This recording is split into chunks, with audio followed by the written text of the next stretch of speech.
OTB AM. With Gillette, put your best face forward with our new and improved razors. All right, it's 7:30 on Monday morning. If you missed it, the LA Rams were successful last night in the Super Bowl. It ended up being pretty close in the end. Slightly dodgy refereeing decisions going the way of the home team and the home crowd. But probably justice was done overall, given that the Bengals ended up having 2 possessions in the last 10 minutes and didn't score from it. But that's not really the big story. The big story is that the halftime show was amazing, right? Absolutely sensational. But I didn't see Prince in 2007, so if we do before Prince and after Prince, I would say it's the greatest Super Bowl show of all time. Well, they played all the hits. Mm-hmm. I don't know, did they miss anything? Maybe they did, but I think everything you wanted to be there was there. We were talking about, we can't talk about this now. We have to wait for a couple of minutes to talk about this, do we? Because it's going to be in the performance rankings. Which, the Super Bowl? The halftime show? No, I think the halftime show is actually not included in the performance rankings. So get your takes in now. I already think this week's performance rankings is missing because that, for me, that was the highlight. So my big thing watching it was 50 Cent is in it, right? Yeah. They've put their arms around 50 after he went broke, and they've helped him make some of the money back. It looks like maybe, all that bling cost a bit of money, and he didn't really fully understand how depreciation worked, and he was cash poor for a long period of time. But they brought him back, and they include him in that because he's not really at that level. He shouldn't be there. There's no justification. 50 is kind of a 1.5 hit wonder, right? A bit harsh, but I agree with you personally. If he didn't have a song about birthday, it wouldn't get reeled out every year because people don't want to pay the royalties for Happy Birthday.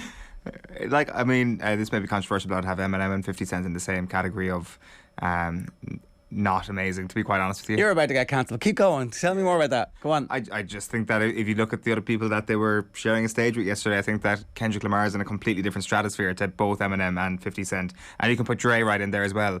Everybody watching that Dre last right night, in where? In the Kendrick category. Okay. Especially given, everybody watching that last night just wanted Dr. Dre to just be their dad. Everybody just, he was the spiritual leader of that crew last night, and by far and away the most respected person on that stage, on an amazing stage, by the way. Even when he goes and plays the first couple of keys live to Still Dre, and you've got Anderson .Paak on drums behind. In fairness, Eminem takes a knee at this point. It's like, wow, this is actually pretty special. You don't get that with a Super Bowl halftime show. It's supposed to be like, wow, blow me away with Bruno Mars or Lady Gaga hanging off a stadium, which is amazing. Yeah. But this was actually deeply impactful. I would go as far as to say it was that good. Maybe, I'm not sure, but I missed the kneel in real time. The kneel thing. It went on for quite some time. It was a long kneel. Yeah, I think he could have done it again at the end just to remind everybody that he'd done it in the first place. But anyway, the thing about 50 was that he was hanging upside down like Batman. When the camera pans to him, he's singing really badly. Upside down. Was that not just a camera trick? No, because everybody else was the other way around. Okay. And then he drops down, but they missed the drop. It's like his big moment. 50's like, he's back. Look at me. I'm athletic. I'm here. No. Maybe you're right. I thought it was a camera trick. I genuinely thought it was a camera trick. That was my take on it. I need to go back and rewatch it. I haven't really... See, this is it. This is the levels to the halftime show we're talking about here. This is like that tracking shot in True Detective when everybody's marvelling about that unbelievable director. That's what we're talking about last night when it comes to the Super Bowl halftime show. Was 50 Cent upside down or not? That is the key question from last night. Well, the bling around his neck was kind of hanging around his mouth. Was it? Okay, yeah. I might have just completely... Well, I think because the camera, they blew it. The director blew it. Okay, fair. It's like...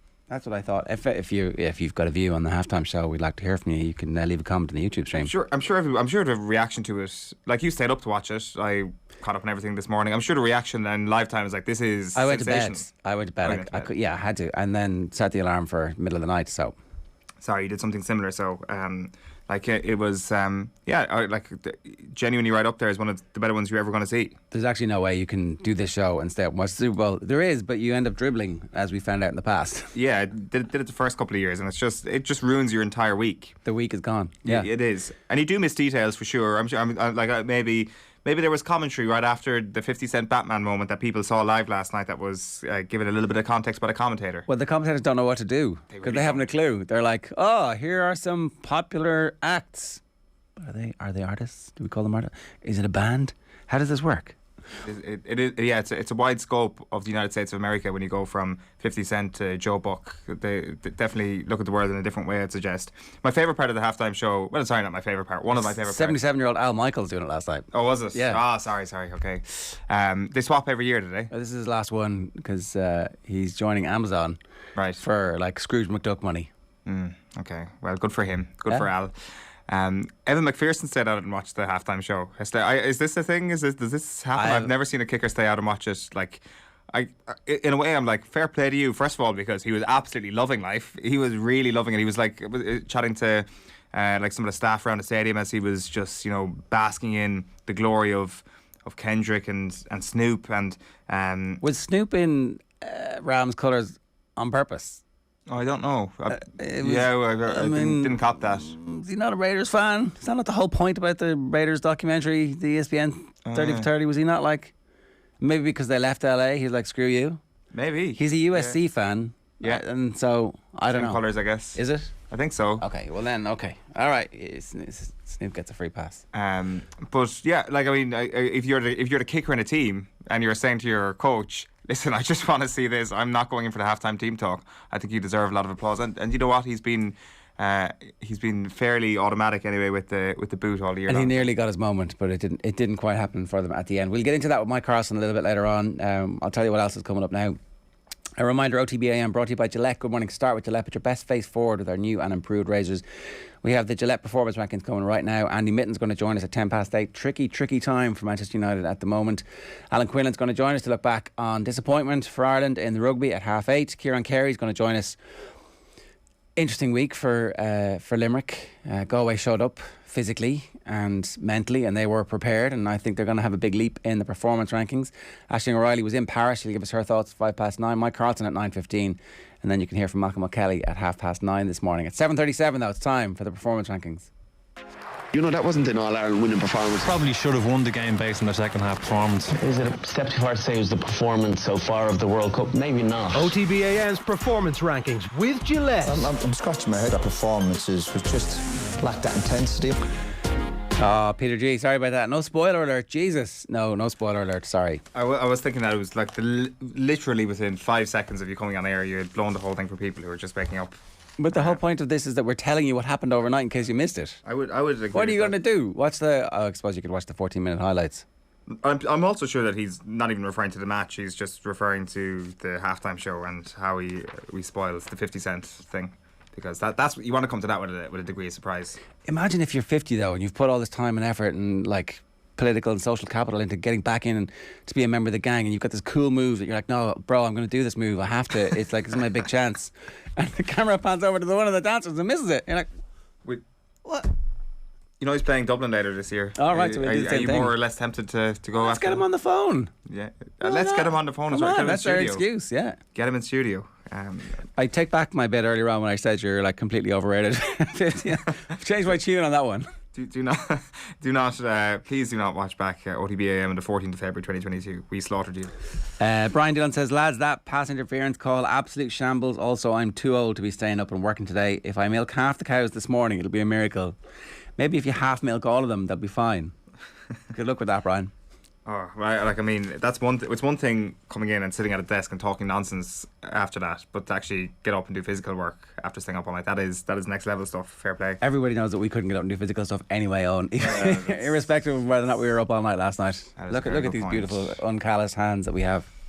Where are we starting? We start with the rugby, and Ireland's decision making has got to go in the red, and it's been a big talking point, I think, after Saturday night. There's a lot of different ways we can go with this, but I guess if we start at the decision itself to go for the post rather than going for the corner in a game that would have been a fairly important staging post, that Ireland actually got the job done, because France were pretty good. I think, did you put it as a coming out party for France this year, Six Nations? Kind of definitely felt like this was a significant moment for them at the weekend, a really big win for them, and Ireland had an opportunity to set them back a little bit in that, which could prove to be significant in 12-18 months time. So we're not sure how that's going to play out on that front, but in the here and now, I think the big talking point will be around that decision, something that the Ireland camp are saying that they got right. So just to I didn't see the on-field interviews with the captain and with Carberry, who made the decision, but it felt a little bit like there was uncertainty there because it wasn't just the two of them. Henderson was walking up, O'Mahony was there. Yeah. It was like a horse designed by committee is a camel. And like, in fairness, one thing we should start, Joey Carberry's kicking metronomic. It's like every time he stands over, you're like, he's going to kick this. Is there a world in which they've defended this by saying we did have another opportunity? They had two more opportunities. It's the subsequent decision making which is also really bad. That highlights how bad this is, because they get the ball back. It's just they're deep in French territory, and they do get another opportunity, but they blow it. Yeah. So does that vindicate the decision? I don't know. It's actually the decision making on the second instance, which is the worst. But see, the thing is, what you want is, if you get that opportunity and you're in French territory, it would be better to be in French territory with a lead than to be chasing another 3 points, right? Or to be chasing what should realistically be 4 points, which is a wrong number. Like, because I can't imagine that Ireland were playing for the draw. I can't imagine that if they got, if they were in that moment in the end, of course they would take the 3 points if you've only got a couple of minutes left for the draw. But at the outset, they should have been thinking, how do we win this game, rather than how do we draw this game? And that was the only way they could have been thinking when they were going for that 3 points, I would suggest. Also, as well, when you add into the mix the fact that they were on 3 tries at that point, that's an added little sweetener to get another one. Not that you needed one. I think the win should be enough. Well, you're guaranteeing yourself a second losing bonus point, or at least one losing bonus point if they score miraculously 8 points in the next while. I look, a couple of things strike me. The famous decision that England made when Lancaster was coach, where there was just like not clear thinking. It happened in a World Cup, because the players didn't have the experience. So I'm kind of the view that if this is a mistake, and they decide what the future, what will happen, who will make the call, how the call will be made, who has ultimate responsibility for it. Because I heard Gavin Cumsky making the point to you yesterday in the papers that that's the out-halves decision. It's sometimes, though, the captain, if he's the forward, if he doesn't have faith in the line out and the line out's gone creaky, then he's like, look, you're just going to take this and we've got you, don't worry. But afterwards, just to say bulletproof, that's what they have to do. They have to defend themselves. We had this conversation recently about Jack Crowley from Munster in that game against Cash, and about whether or not Jack Crowley should have been the man with the responsibility to go for the post or to go for the corner, given he was a rookie essentially at that level, European-wise. You've got to remember that this is also Joey Carberry's first start. Granted, he's picked up a hell of a lot of experience throughout his 5 or 6 years in professional rugby so far already, but still, these are significant moments in Joey Carberry's understanding of big games, right? So, I think that they're not poles apart, these two situations. No, I can understand why they did it, and I think that if they had managed to get the ball back again and do something with it, as opposed to getting the ball back and not doing something with it, we would be like, oh, what a great decision that was, because kept the scoreboard ticking over. There's a bit of scoreboard journalism going on in the aftermath of it, but I think that bit of the decision making, they can defend it. That's fair enough. But what happened afterwards is bad. It was just bad. We end up with the forward pass. We end up with handling errors. We end up not putting France under the type of pressure that we were putting them under in that second half when we were making our furious comeback. Yeah, and part of that process was, on the decision-making front, was taking Joey Carberry out of there and putting Jack Carty in there. And that's not a slight on Jack Carty whatsoever. It's to do with the fact that you're being thrown in at a pretty awkward time. I presume as somebody who's going to be playing that pass, which ends up going forward, you kind of want a few more minutes under your belt. You want to feel your way into the game a little bit, but you're thrown right into a really, really sticky situation immediately. And maybe they figured that Carberry wasn't going to be able to play 80 beforehand, but that feels like a premeditated. It's true. I mean, but that feels that would have been a strange premeditated decision, wouldn't it, to take somebody off after 78 minutes? That'd be a very weird number to come up with. But if it was premeditated in the first place, that's obviously not good. Your in-game management needs to be in-game, not premeditated. But while this is open to criticism, I really believe that it was a bad call. This is not to say that this can't be good in the long run. And when you talk about scoreboard journalism there, scoreboard journalism will go 10 times this magnitude if this happens in a World Cup, because that is literally all that matters. All that matters is you win or you lose, and you're in or you're out when it comes to the knockout stages of a World Cup. So that's the context I think that's informing this. Let's hear from Andy Farrell and James Ryan here on the decision to kick. Just felt like it was the right decision at the time. I think we were imposing our game on them at that period. We felt confident in our attack, and we thought we'd bring the game to 3 points, and I think we backed ourselves to go win the game then off the back of that. It's the right decision. There's no doubt about that. They feel the game. They're in the moment. They understand what's happening. There was plenty of time left. In fact, didn't we have a line out after that to go on when there was a couple of points down, because we got the 3 points back. We had a line out and an opportunity to score the try, and we didn't, and that's the game. So I backed them to make those calls. Yeah, okay. So look, that I think is a big opportunity, and I think this is exactly why we needed not to play Sexton in every game, because like we don't know what they'll do the next time, but we do know that they now have some video evidence where they're like, okay, let's just kick for the corner next time, or not, let's make sure we don't kick for the corner the next time, but when we do, in the final 3 minutes, that we're far more clinical than we were then. And look, it's interesting that you made the comparison between this and the Wales-England game in 2015. What England did in the aftermath of that and the wider scale of the disaster was to throw the baby out with the bathwater with significant effect. The good news for Ireland is that they don't have the luxury of doing that. They don't have a pool of players to step in, but not that that's what they should do anyway. No, it's the opposite of that. It's actually give these guys again the opportunity to get into it. Like I was just thinking overnight, what's the team going to be for the Italy game? Like I would make a swathe of changes. Anybody who's in the squad starts. I would start Carberry, and I would probably start Gibson Park so that they can build a bit of a partnership, and you start Henshaw and you start Coombs and you bring back Herring, and it's a completely different team, and so everybody has a little time to rest up in advance of the final push for the two big games, and there's still a championship there for them this year, and if they don't get the championship, then they better feel the pain of not getting a championship and just how narrow the margins are in these big games, and learn from it. Like, I think this is much better for us than I still see people in the papers saying, Ireland are the best front row in the world. I think we don't have the best front row in the world. We need to stop saying that we're the best at this and the best at that. We lost the game at the weekend, and that's okay, but let's not get to the point where it's like blind faith. Do we have the best rugby playing front row in the world, though? I mean, Owen, how do you know, right? Does that not include scrums? We were under pressure in the scrums. We were giving away penalties. Scrums definitely take place. And their big lads were so big that they were stopping our big lads, smashing them back at various stages. Like, it's okay not to have the best front row in the world. It's okay for us to realise that actually the shite that we were talking after the Wales game in some cases was just shite. And that's fine. But do you not see Dan Sheehan's performance? He's the Dan best Sheahan hooker is in the world. Class. He is great. It's really exciting. You do need Ronan Kelleher and Dan Sheehan both to be fit, because like that impact off the bench in those final 20 minutes could have been the difference between victory and defeat. And I'm very excited about it. And I think Porter has massive potential still over the next couple of years. With Furlong, I would be like, we might just put you on ice until the World Cup now because you're so good. We just want to make sure that you're going to be fully fit. You go off and you farm for a little while. Take the year off. That's what I would be doing. Like, instead, he's going to play every minute of every game, the 3 tests down under against the All Blacks, and every minute in the November series. And then this time next year, he'll just be creaking and be like.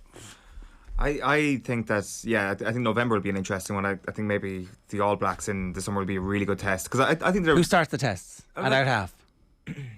I would be leaning towards definitely starting Carberry in one of them. Which one? I think all 3. If he's fit, all 3, and put Sexton on the bench if he's fit. I think you start Carberry in test 1. Now, Joe Schmidt did do that in Australia, in fairness to him. Yeah. And that tour where Schmidt's always accused of not trying stuff out, but he did try stuff out on that tour a bit. It's just our style didn't evolve or develop. Like, if Sexton is fit for the Italy game and wants to play, we're like, yeah, okay, you can play 20 minutes at the end. But actually, maybe not. Maybe you pick Carty for that game. Maybe. Like, just it's interesting. Like, on Carberry, obviously, there's been a lot of really glowing stuff written about him over the last couple of days.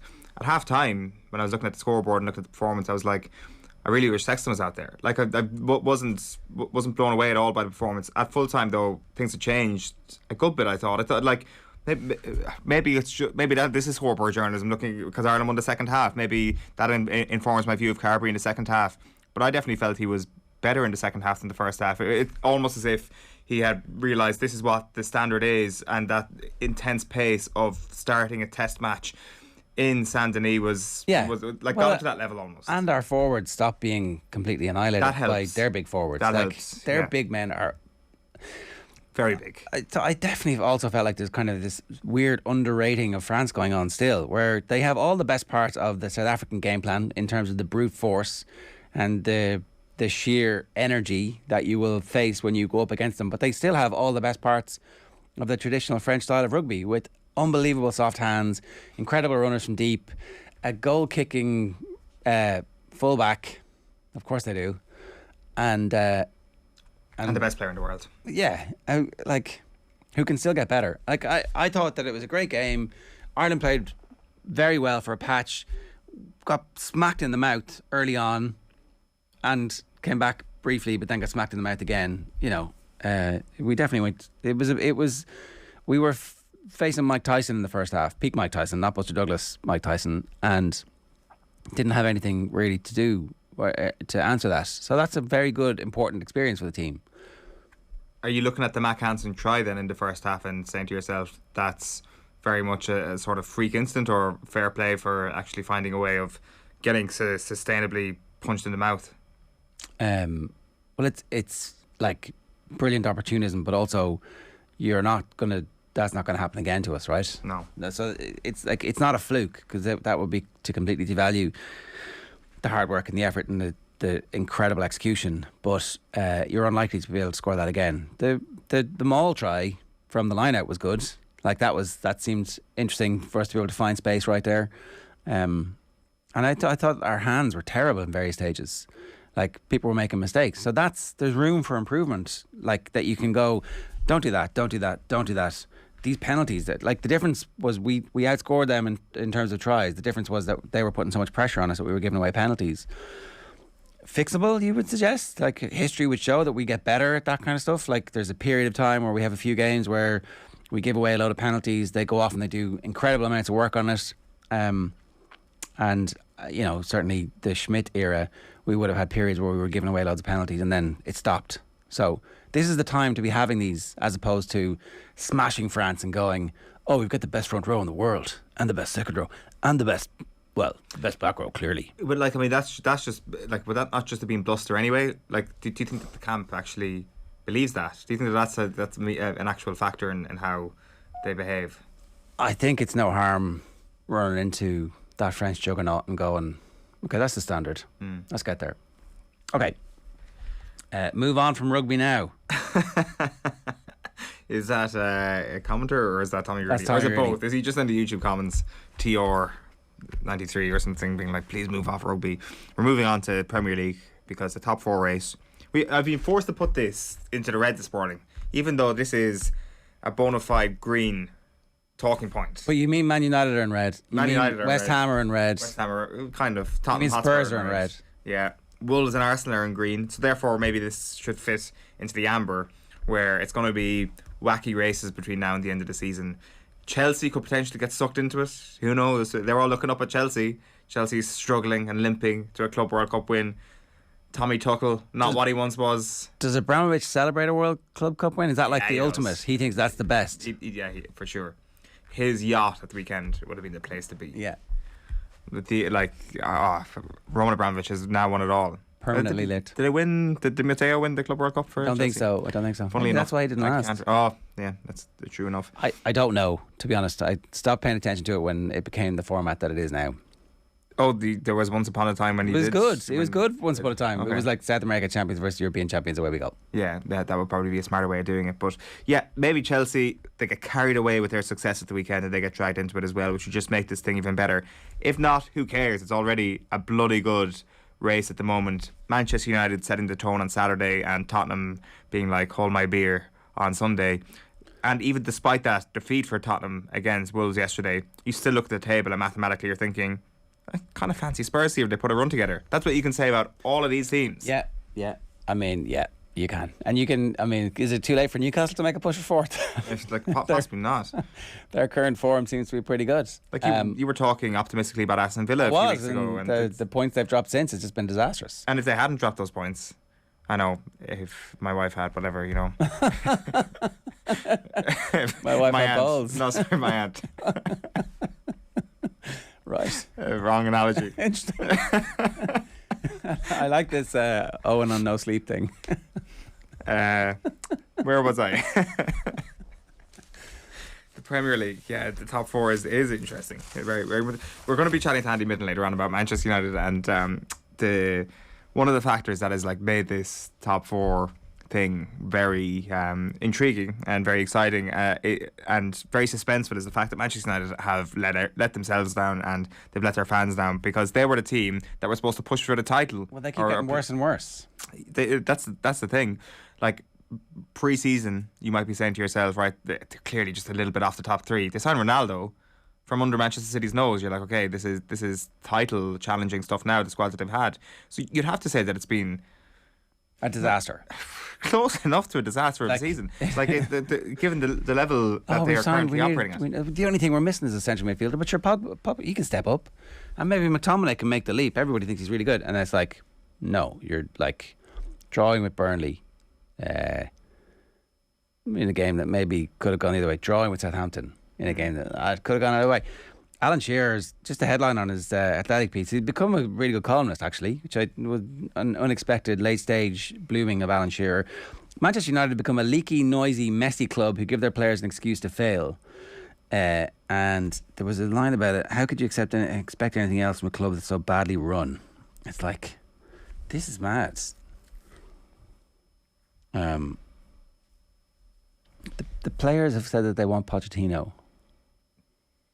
But the players don't like what Ranić is doing, and Pochettino's going to be worse. He's cancelled bacon buddies. You can't have bacon sandwiches. Also, as well, it is a strange scenario where we're talking about what the players want and how we all know that this is what the players want, as if there's like some sort of as if somebody from Sky Sports News has gone in and interviewed all the players as part of a Vox Pop or something. Like we're getting a constant stream of information from inside the club about somebody's on the WhatsApp group, yeah, like accidentally, because they make everybody an admin. Fine, fair enough.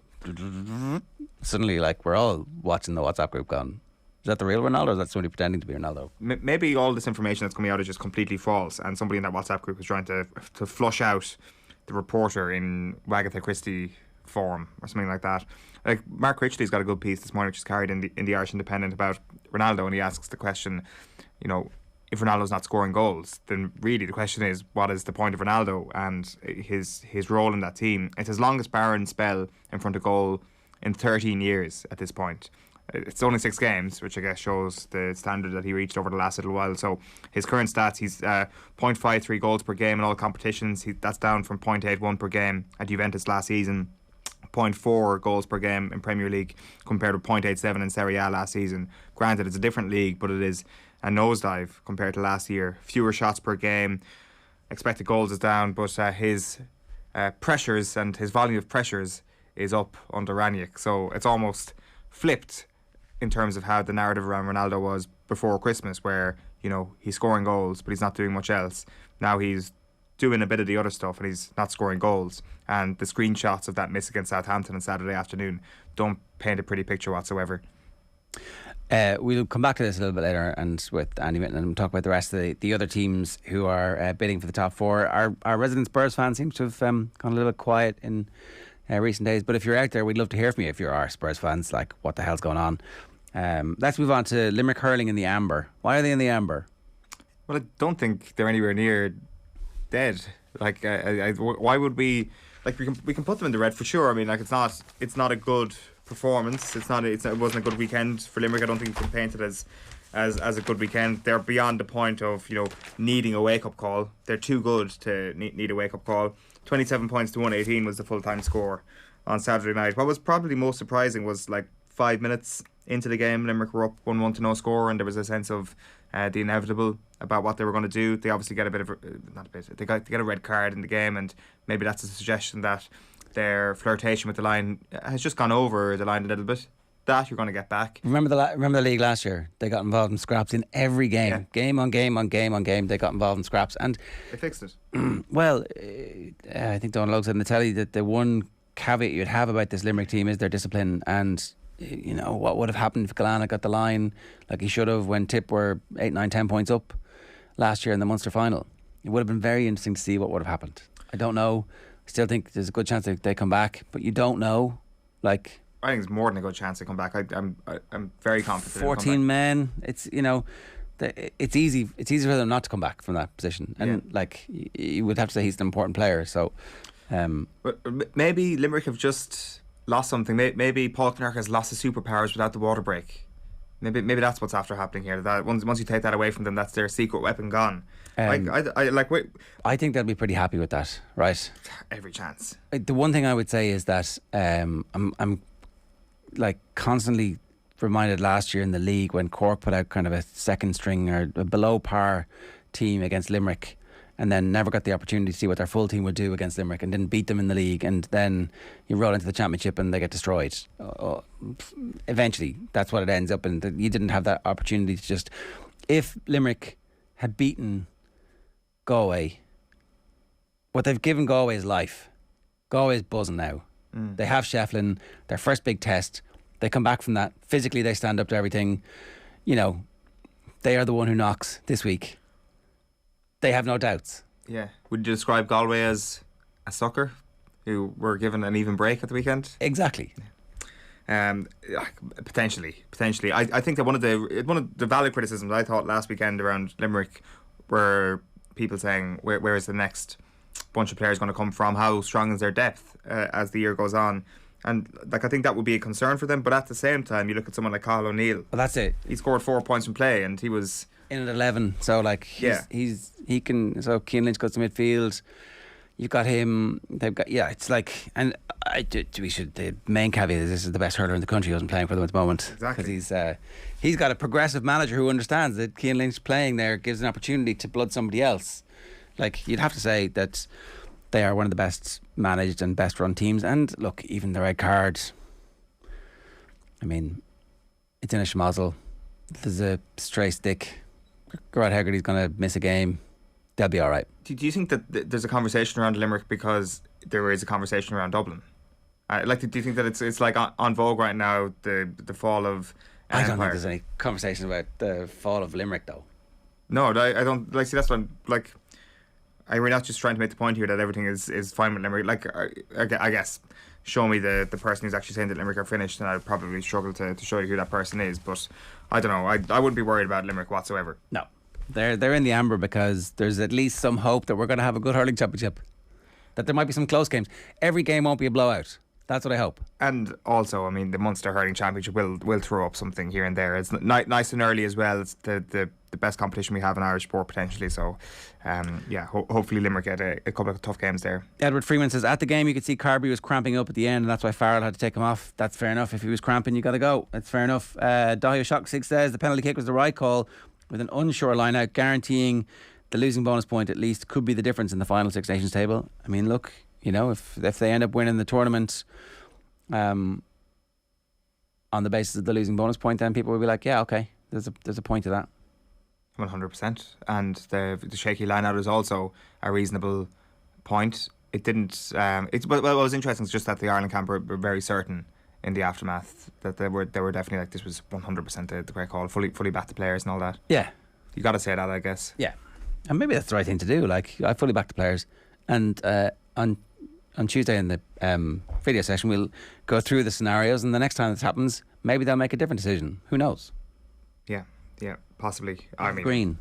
The green. LA Rams first up in the green. I mean, like, when you look back at what they did to get to this point, to actually get over the line, I'm not sure how much of an impact the Super Bowl being at home had for them, but it did feel that when we're kind of looking back in the story of it, it'll be like the LA Rams targeted the Super Bowl that was going to take place in Los Angeles, and the whole thing worked out, and it just ties the whole story together, maybe in a neater way than the reality is. But there was definitely a couple of gambles that makes this look like a franchise that was in a hurry. Like, hiring McVeigh at the age of 30 in 2017, the youngest ever Super Bowl winning coach at this point now. John Gruden and Mike Tomlin, the only other people in their 30s to have done this. Trading the 2 first-round picks for Jalen Ramsey in 2019. Pretty ballsy decision, you'd have to say. You'd have to say picking up Odell Beckham Jr. this season. Absolutely Relatively brilliant. ballsy. Oh no, I think it was Von brilliant. Miller. Like, why was everybody else not going after Odell Beckham Jr.? Because he's had a bad time in Cleveland. Cleveland's a shit show. Go and get him. And so he goes off. It looks like he might have done his ACL on the turf. Didn't look good. It was one of those non-contact knee injuries. So you hope he's okay. But like he's basically scored a touchdown in all of the big games towards the end of the season. First few weeks not great. Learned the offense. Became a team player. Took a tiny bit of attention off the best player in the game on the offensive side at the moment in Cooper Kupp, who, when the game is on the line, they get the ball back with about 6.5 minutes to go after a fairly horrific drop from Boyd, and he just goes, Cooper Kupp. So there's actually a 4th and 1. So they need a yard to keep the drive alive, and they do an end around to Cooper Kupp, and he makes 7 or 8 yards, and then he just keeps going back, Cooper Kupp, Cooper Kupp, Cooper Kupp, Cooper Kupp, and then Cooper Kupp ends up getting a pass interference, which wasn't really a pass interference. It was a horrific decision, it looks like. And then Bench for the face guard. And then they throw a touchdown pass to him, which gets wiped off. And then they throw another touchdown pass to him, where poor Eli Apple, who's been the butt of a joke for a long period of time, is now forever going to be in the highlight reel. That is like, this is the moment the game was won and lost. Yeah.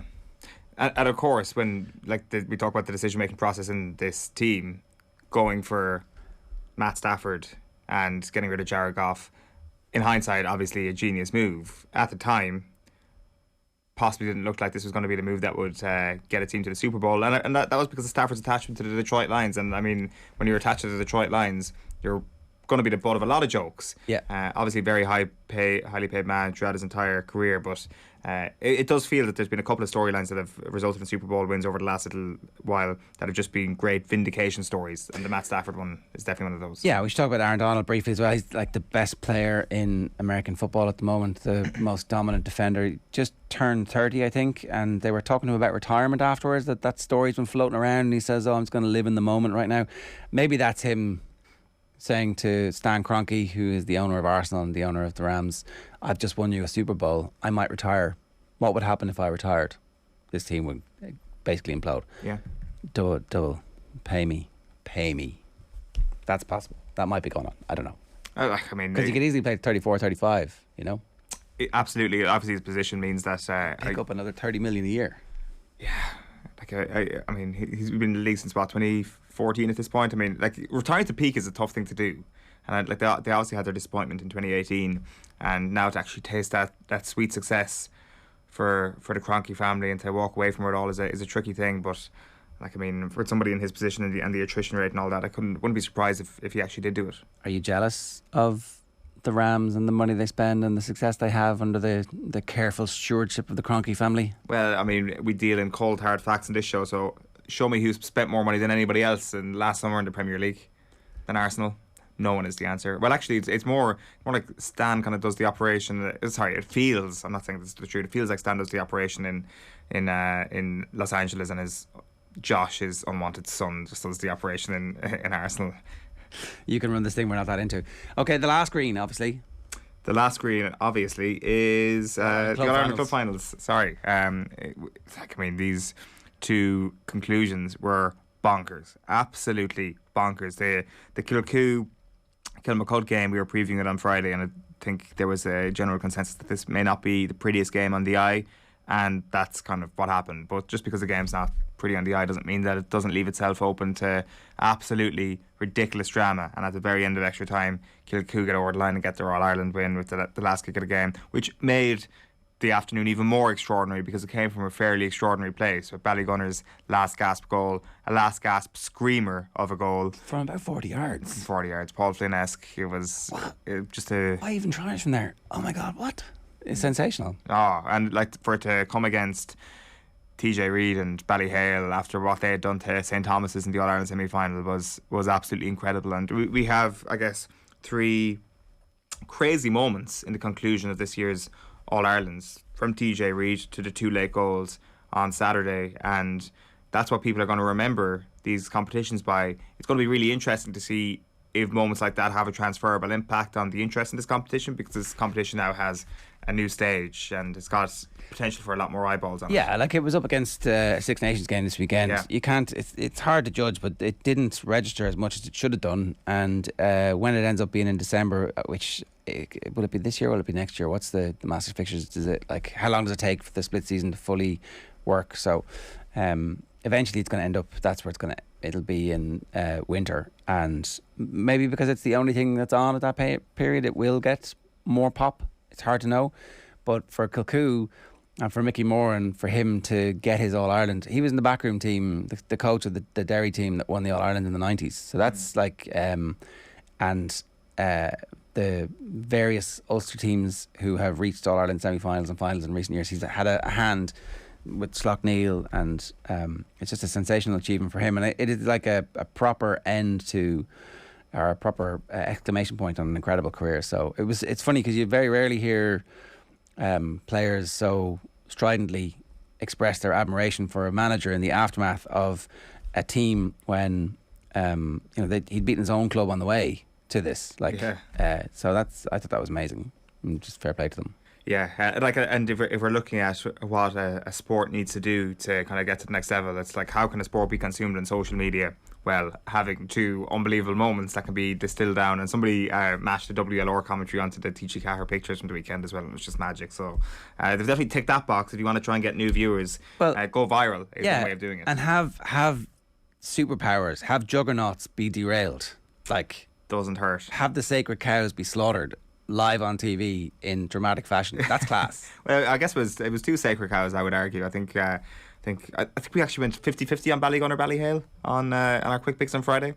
Don't mean to brag, but well, you did. But so Ballyhale and Croke's going down, the super clubs. Yeah. I think we all. It's true. We all picked Kilcoo as well, though. I think on Friday. Yeah, I don't think these were two surprises at all. I think the hurling was a bigger surprise, but even that wasn't a shock. Right, or close to it. That is this week's performance rankings. OTB AM's performance rankings with Gillette. I'm reliably informed here. Adrian Barry stuck by his local parish. Of course, he's yes, he did. He's the senior manager of the under sixes. he's appointed himself chief grand poobah. He wears a Bose headset on the side of his under six training. OTB AM brought to you by Gillette. Good morning. Start with Gillette. Put your best face forward with their new and improved razors. If you want to get in on some hot performance rankings action, then tell us who you think should be in the green, who you think should be in the red, who you think should be in amber, and you'll be in the draw for a Gillette starter pack. We'll tell you who won that a little bit later on. Up next, we're going to hear from Andy Mitten. We've got Alan Quinlan, we've got Ciaran Carey, and Super Bowl reactions still to come. Keep your thoughts and comments rolling in. We'll get to them next. OTB AM. This is OTB Sports Radio. The Six Nations Show on OTB Sports Radio. Can you come on and talk about Ireland's attack shape? It's really exciting. I don't remember if we get that call 15 years ago. It's spinning! It's spinning! Updates, analysis and opinion across all OTB channels from start to finish. I've never seen a team like Ireland before. The Six Nations on OTB. Don't miss a moment of the action. Subscribe to the OTB Rugby podcast feed now. This is OTB Sports Radio. OTB AM. With Gillette. Put your best face forward with our new and improved razors.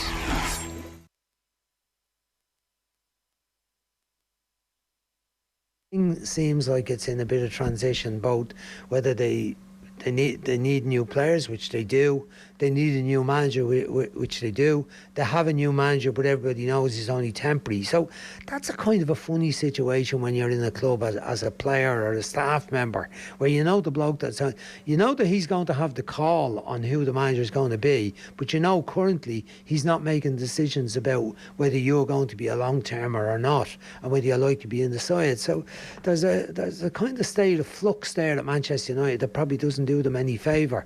And I'm not saying it's the only reason for the performances have been very mixed and lacking consistency, but I think he's been going through an experimental phase of having a look at a lot of players, whether it's Estallo at right back, whether it's Luke Shaw or Tellez at left back, centre halves he's juggled around between 3 or 4 as well, and all the other positions I mentioned earlier. The goalkeeping one is the only one he hasn't juggled, but nothing has worked so far, and that's the way it goes with teams.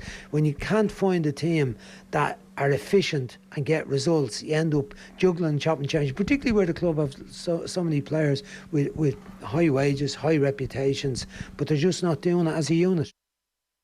It's 15 minutes past 8. That is Brian Kerr, who was part of our live commentary team yesterday for 2 live games. We brought you Liverpool beating Burnley 1-0 and also West Ham's last gasp 2-2 draw at Leicester. Andy Mitten is with us to talk about Manchester United now. Andy, good morning to you. Good morning.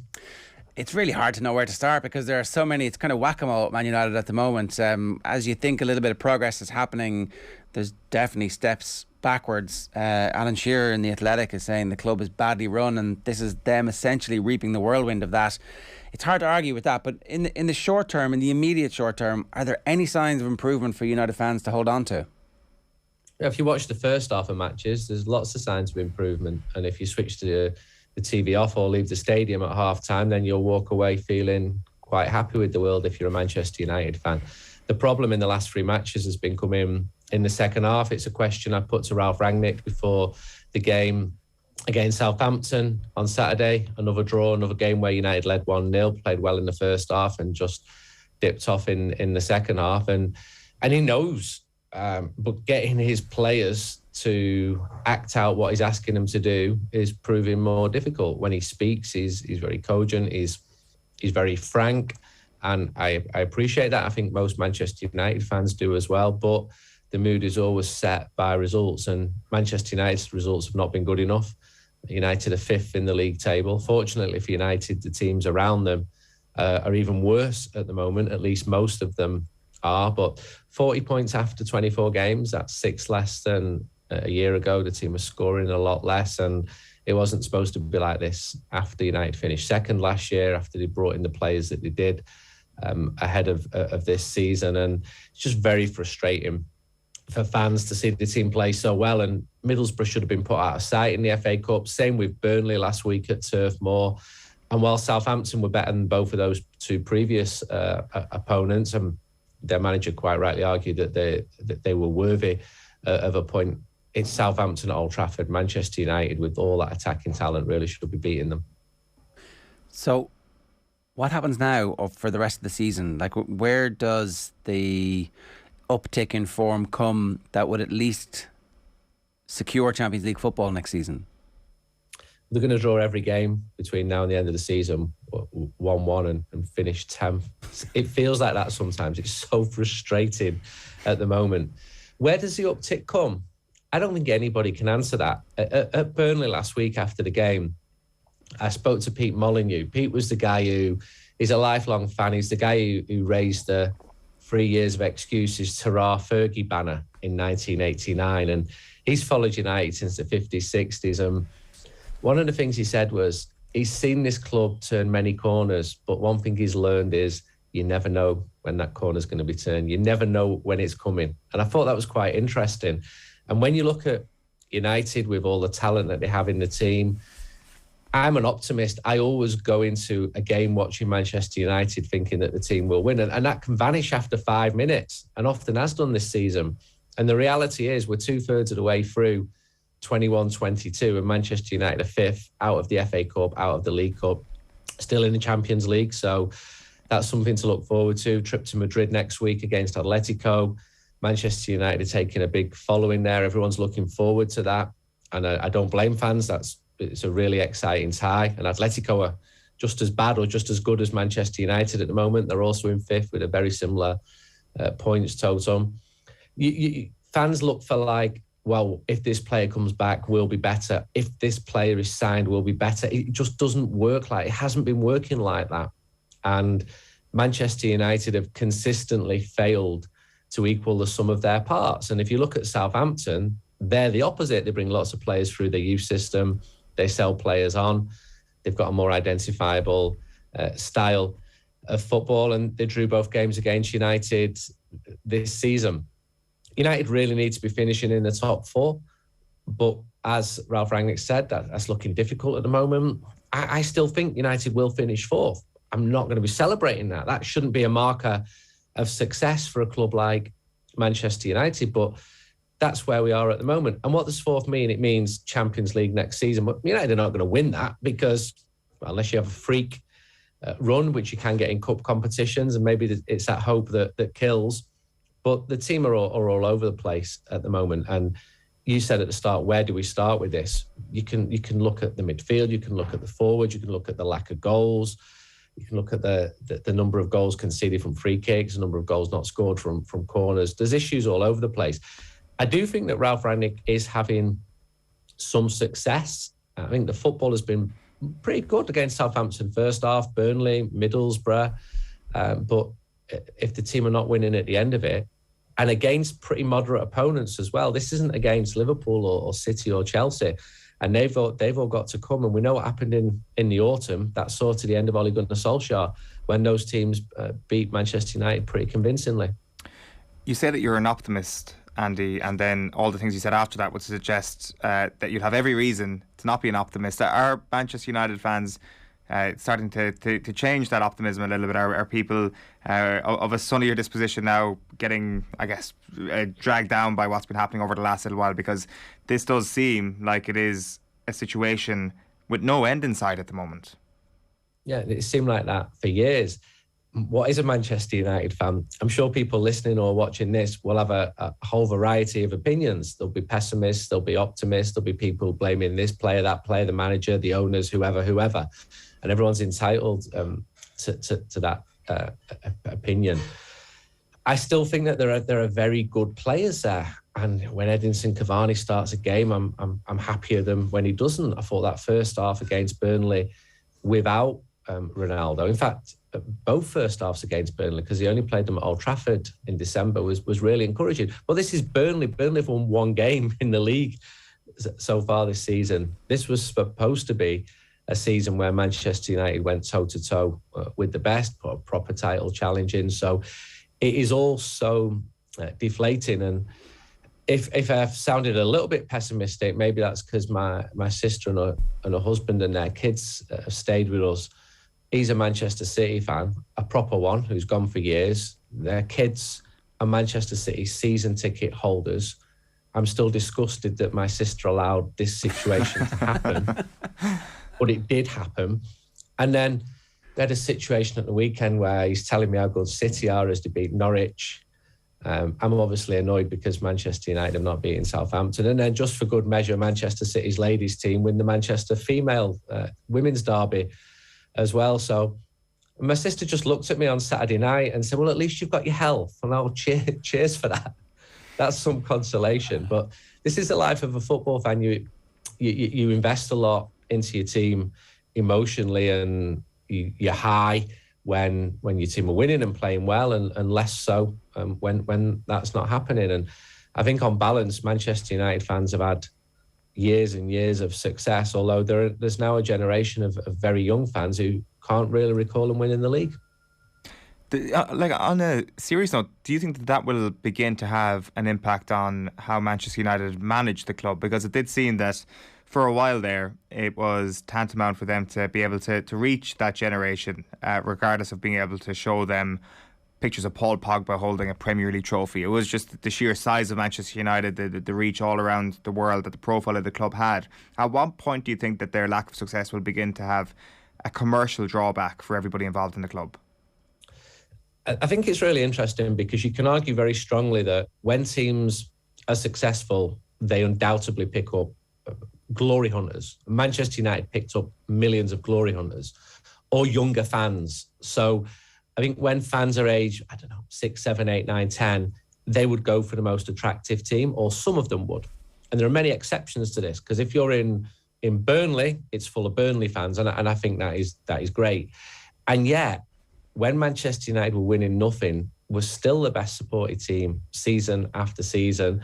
And Liverpool, when Liverpool were winning nothing, I remember Liverpool playing a pre-season friendly in Melbourne in 2004 2014, I think it was. They just finished 7th. 95,000 people are there. Liverpool are massive.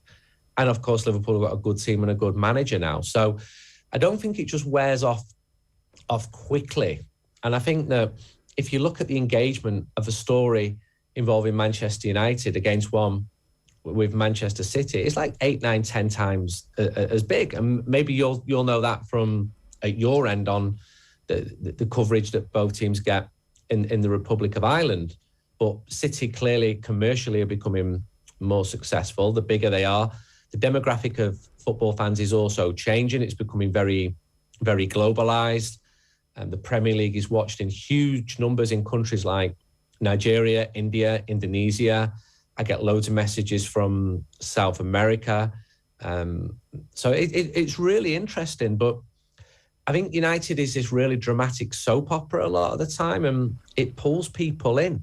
But yeah, of course I worry. And I remember Liverpool books selling really well maybe 10 years ago, and it seemed that Liverpool fans, because the present wasn't so good, they looked towards the history and they bought books in huge numbers. They outsold Manchester United books by a distance. And I can see now that United fans are dipping back into history more and more. And that frustrates fans again, because the present isn't as good as it should be.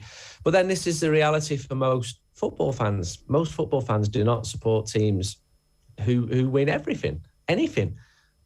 There can only be one league champion, one FA Cup winner. But Manchester United have completely underwhelmed since 2013. And not only that, squandered $1 billion on indifferent, ineffective recruitment. So it hasn't been good enough, and that concerns fans. Just on that point, and I'm interested in your sense of what the evolution is next, because a big play was made of the fact that the football brains are young and slightly inexperienced, and they were central in getting Rangnick involved. And the 2-year deal for Rangnick would suggest that he will have some involvement in structures and policies. I don't know if that includes recruitment. Like, what's the sense of where that part of the club is going and how well they're doing in terms of imposing what's coming next? Like, depends who you ask at the club.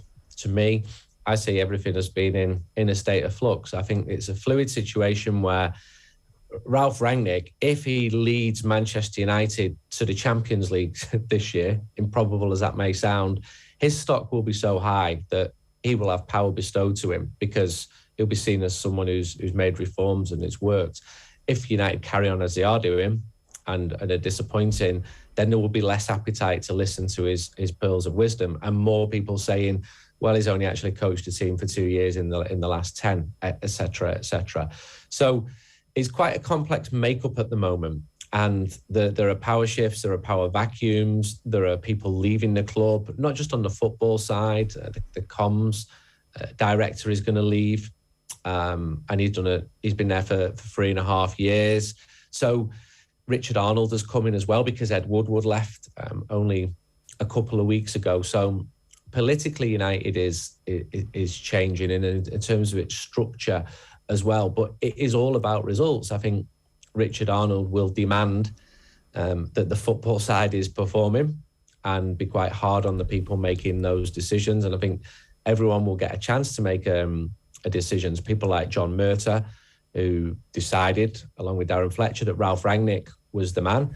And if he does well as the man, then more power to his elbow. And if he doesn't, then less power to his elbow. So when the team is successful, there's many people looking to take a share of that credit. And the opposite is also true, and that affects the mood with everything.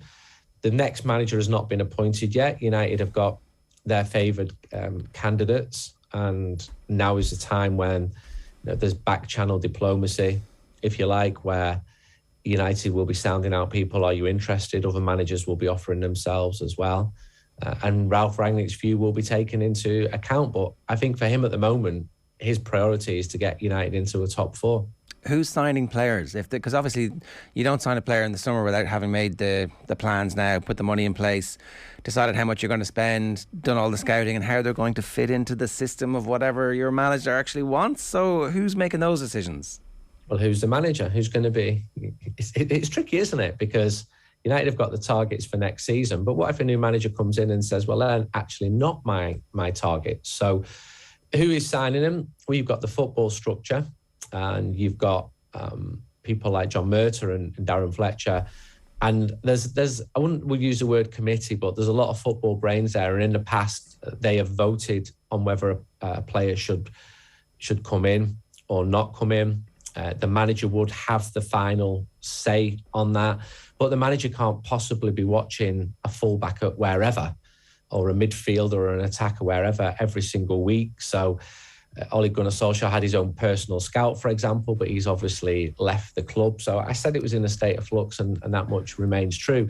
United have got their targets, but who decided them targets? I think Ole Gunnar Solskjaer would have been part of that. And then you have the market, where I'm still baffled as to who signed Donny van de Beek, because I feel that he was offered to the club at a time at a good price and at a time when United fans were demanding players. But I'm just not convinced in this model of, if we buy one more player, everything will be okay. If we buy two more players, everything will be okay. I'm sick of this cycle. I've been through it so many times, where new managers come in and continue to come in and say, oof, this is terrible. And privately, this is terrible. We've got to rip it all up and start again. I'm not convinced that everything does need to be ripped up and started again, nor am I convinced that in just buying big names because they're big names and they excite fans. I think United fans have been suckers for punishment there. And me too. You know, I was excited when Bastian Schweinsteiger signed, but I wasn't watching him every week in the Bundesliga. And I was excited when Cristiano Ronaldo signed as well. That's part of the emotion of being a football fan. But I could argue equally strongly as to whether that is a good or bad move. So who's signing the players for next season? I think John Murtagh, Darren Fletcher, certainly football-led decisions as opposed to executives making the decisions. But these agents have to have contacts with individuals at Manchester United. So I think that's not with Richard Arnold, whereas it would have been with Ed Woodward. So you've still got some of the old people there. Matt Judge is a negotiator. He would be the go-to for many of the agents, and they might call him and say, hi, Matt, I represent X player. Are you interested? And he might say, not for us at the moment, or yes, I'm interested, or just keep us up to date, keep us in the loop on it. So that's how it works. And United have got a budget, and that budget was spent at the start of this season when Ronaldo came as well. And there's one reason why United didn't sign anyone in the transfer window, but loaned some players out, because they had too many players. The wage bill was too high. And that is like the billion and the squandering of that is going to be one of those stories that is a long chapter or multiple chapters in the book. Whenever the corner does get turned and people can look back with a bit of I don't know, whatever sense they will have of this era. Two last questions for you. The Brighton game. Every game now is a massive game. These games are all cup finals. It's a Brighton team who are in decent form and who are actually only 7 points behind United with a game in hand. So if they were to win this, they'd suddenly be closing in on Manchester United, which is not what United fans expected. So an opportunity for them to put things right. Yeah, but we could have said the same thing last week, the week before, the week before, the week before. It's same old. Yeah, Brighton are decent. They're certainly in better form than they were before the game. This game was scheduled for, I think it was December the 18th. It was one of the games which was cancelled because of COVID. United have got a very intense block of fixtures after that 2-week break recently before the Middlesbrough game. And people at the club felt it was a good start into those fixtures to be playing a championship team at home, to be playing Burnley away, then Southampton, because the biggies are coming against Atletico Madrid. The games are getting gradually harder. So Brighton, in theory, should be more difficult than Southampton. And Manchester United need to be winning these matches. But I'm saying the same thing every single week. I'm sick of hearing the sound of my own voice because United continue. I just wouldn't be surprised if they started really well against Brighton, led 1-0 at half-time and then drew 1-1, and we have the same conversation next time you ring me.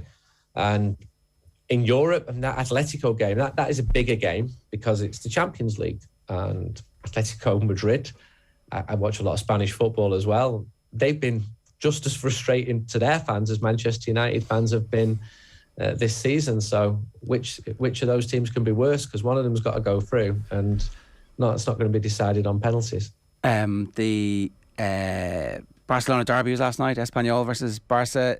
Xavi has yet to impose a playing style that people would, I think, expect from him, but certainly he seems to be getting a response in terms of the old spirit anyway. Yeah, he does. He's talking about a style, but the evidence I'm seeing, and I watch quite a lot of Barcelona, is more about what you're saying. It's that never say die spirit. They've been getting lots of late goals.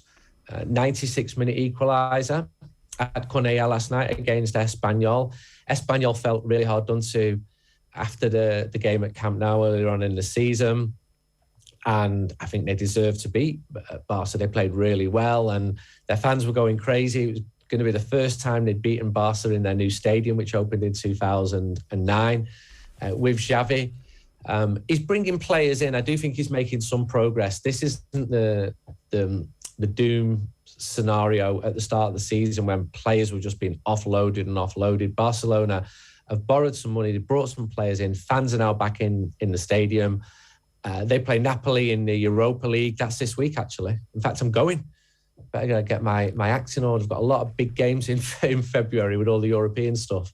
And I think if Barca could win the Europa League, the finals in Seville, a place where they famously lost the 1986 European Cup final against Steaua, fans they've had this massive drop-off, but I think they would accept this season a top four finish and winning the Europa League. Sound a little bit like Manchester United, don't they?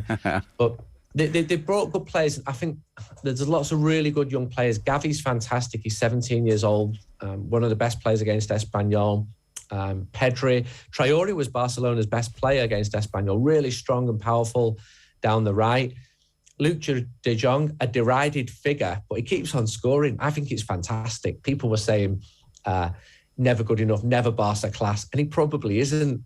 Get rid of him now. But then he keeps scoring goals. So I love it that football throws up these little storylines, and he scored a great goal to equalise in the 96th minute against Espanyol. Andy, good stuff. Great to have you with us. Enjoy the trips. Cheers. Thank you. Take care. It's Andy Mitten there. What do you think is going to happen against Brighton? 1-1 draw.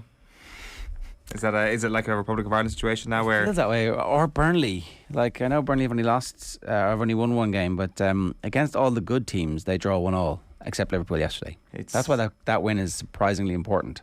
It's obviously unusual that they would be allowed to play at the same time as the Champions League, isn't it? But that's obviously been such a detrimental situation that the Premier League's been faced with COVID this year, that you're going to have a triple header of action tomorrow night. Adam Mead obviously injured ahead of the game at the weekend, and it says the word afterwards was going to be that he will be out for a matter of weeks as opposed to months. So fingers crossed that's sooner rather than later that he's back, because he was just finding form under Dean Smith as well. We'll talk more about that during the week. But OTB AM is brought to you by Gillette. Good morning. Start with Gillette. Put your best face forward with our new and improved razors. Good morning, lads. I know Ireland lost against France, but this game was a lot more beneficial to us in the long run than a lucky win with Sexton in the team. We learned a lot to stand to us at the World Cup. That's Patrick McHugh. And Darragh O'Toole says you just had to slag the French cuisine. Yeah, there was anger in Antoine Dupont's eyes. I could tell. Oh, pâté. Exactly. What was the croque monsieur that you went big in on last week? Oh, I mean, there was perfs in that. I mean, there was. We got our own better croque monsieurs obviously delivered into the office on Friday. Yeah, the good folks at Grilla. Their hambo is Was it good? Yeah. That was good for you. You missed it, did you? Yeah, I wasn't here. It's 8:38 this morning. Alan Quinlan is with us. Alan, good morning to you. Morning, lads. How are you? The debate about the decision making for the kick to the corner versus kicking for the points. I understand that, but let's just zoom out a little bit and take those kind of final 8-9 minutes in its totality. It seems like we weren't as efficient, and it seems like our decision making generally wasn't great. Now, we say that from the comfort of our couches. You've been in those environments. Why were Ireland maybe less capable of executing their game plan at a high level during those final few minutes? Well, not just the final few minutes, Jared. Probably throughout the whole game, the breakdown was an issue. The ball was a little bit slower. The speed of the ball coming back to Gibson Park firstly, and then Conor Murray when he came on. that was a problem. So a lot of people are talking maybe about the leadership and the decision to go for the penalty rather than kick to the corner in the 72nd minute. But look, I thought they showed great leadership and great character in that second half. France are a very good side, just made it really difficult for them. So not being able to impose their game plan was down to French defence and the pressure they put on Ireland. There's some decisions they look back on when they analyse the game. They were a little bit deep at times in the back line, and then some of the forwards were a little bit flat, taking it into heavy traffic around the corners. So culmination of things and small margins came up against them. 18 turnovers in the game is way too much. The penalty count in the first half in particular just allowed France to keep the scoreboard ticking over when we really needed not to give them opportunities to score. And sometimes the penalty being conceded was actually the best outcome because it looked like they were going to score a try against us. Just to go back to the end, like we actually kicked the ball away pretty much with like 45 seconds left to go. The type of decision making that isn't normally associated with this team. Yeah, I said it in commentary, and Andrew when Hugo Keenan got the ball, the French scrum half kicked it downfield. Keenan has a lot of time. Andrew Conway indicated straight away to him, obviously verbally and physically with a hand indication to put it up in the air. The only explanation to that is he didn't know that there was only 40 seconds left in the game. It was a time where Ireland had to try and run back and go and win the game. So yeah, when you're out in the field, 81,000 French people, well, there was 4,000 or 5,000 Irish, but over 70,000 French people screaming and roaring. It's difficult. They didn't know what was left in the clock. And, sometimes when you don't have the ball and France are defending and they made it very difficult. And the way they defended, they had shooters coming up from the outside, blocking off passing channels and stuff like that. Damien Penaud did it a lot from his side of the wing. Anton Dupont was a shooter out of the line so many times, and he made so many effective tackles and stopped Ireland's attack. So, yeah, it's just down to pressure, Ger, some of the decision-making, and France are a very, very good side. So it was disappointing, the results, but I think there's a lot of positives there. And, if Ireland were to play France again next week, if it was a back-to-back fixture like we see in Europe, I think they'd get some of these things right and better, and it'd still be a very, very close game, I think. But some of those things, and France were very, very effective. They didn't play a lot of rugby at times. They kicked the ball a lot up the middle of the field, and they relied on their power game and their pressure, particularly around in those physical exchanges. Is the sense that France are also improving at the moment, Alan, that if you played that game a couple of different times, that France would also learn from the experiences? Probably. Would they attack more? Ireland defended very, very well. If you look at the two French tries, I think, the first one is a quick line out and they come back right across the field, and there's plenty of Irish numbers there. When Intimac kind of throws that pass in field, on another day that could have been picked up by an Irish player. It was speculative. Dupont runs those inside lines all the time. That's why he scores a lot of tries like that. James Ryan was covering Mofana, and Ronan Kelleher was the next Irish player inside, and he just kind of switched off a little bit, and the ball landed perfectly into the hands of Dupont. So they got fortunate, but you get fortunate with those ones when you pass in field and somebody's running a line like that. And then the other one, the Sirabai one, Ireland were in possession 10, 15 yards out from their own line, won the line out, Doris carries, and Ireland are just a little bit high at that breakdown. Something they're really good at, exiting from their own 22. And, Tau Fefenua, he kind of lifted Josh van der Fleer out of it. The ball shoots out the side of the ruck and they score. So would they get better? Probably on, but I think you never know. Like both sides were going to defend very, very strong against each other, and that's what good sides do. So I think Ireland looked more dangerous in attack, even though France were scrambling across a lot of the time, and they stopped Ireland from making Like at one stage, Hugo Keenan went up the middle of the field with a great counter-attack, and he nearly got his hands free to a supporting Irish player only for Dupont making the tackle. You know, there was last-minute brilliant tackles from him throughout that game. He's just a phenomenal player. Gets spoken about a lot in attack and what he does, and rightly so, but defensively, he does so much work for France. So, yeah, France would maybe improve again, but would Ireland get better at the breakdown? And is there anything you can do about that power? You can probably Ireland could be a little bit more shrewd in moving that point of attack a little bit wider. They were quite narrow in some of their carries, and that helped France. Is there anything you can do about the power? Like, does Henderson come in for Tadhg Beirne? Tadhg Beirne is a far superior skill set, a far superior rugby player, but he doesn't have the power that Henderson does. Henderson's hands are nowhere near as good as Tadhg Beirne, so it's not like there's a perfect scenario here, is there? No, there's not. You can't just invent, that ballast that maybe some teams have. South Africa have it, France have it, and you take Willems off and Walkie, and they bring on Flamand and Tau Fefenua, who, that kind of size and strength just gives them more of an advantage there. But overall, the front row, aside from Antonio and Willems, they're the two big brutes who do a lot of damage. I don't think it's a major concern. Henderson, when he came on, showed, he stripped a couple of balls. He's very powerful and strong. And yeah, you're right. Sorry, is there a world where you play them both for the France game, for a South Africa game, but for a New Zealand game, you don't, where Beirne moves to 6 and whoever moves to 8, it's either Conan keeps his place or Doris plays 8, starts, and Conan moves to the bench, and that's your back row cover then is either Caelan Doris or Conan, and that for these games you decide that you're going to get the extra strength and you'll maintain the ball playing skills, and you lose a little bit in terms of mobility, but not much, and that's just it. That's the deal you make with the devil. It's a possibility, I think, but just going back to your question on the power, Ger, I just think that particularly in the first half, Ireland needed to move it at the attack a little bit wider. I think there was a couple of carries from our back row that they just got smashed in the gain line.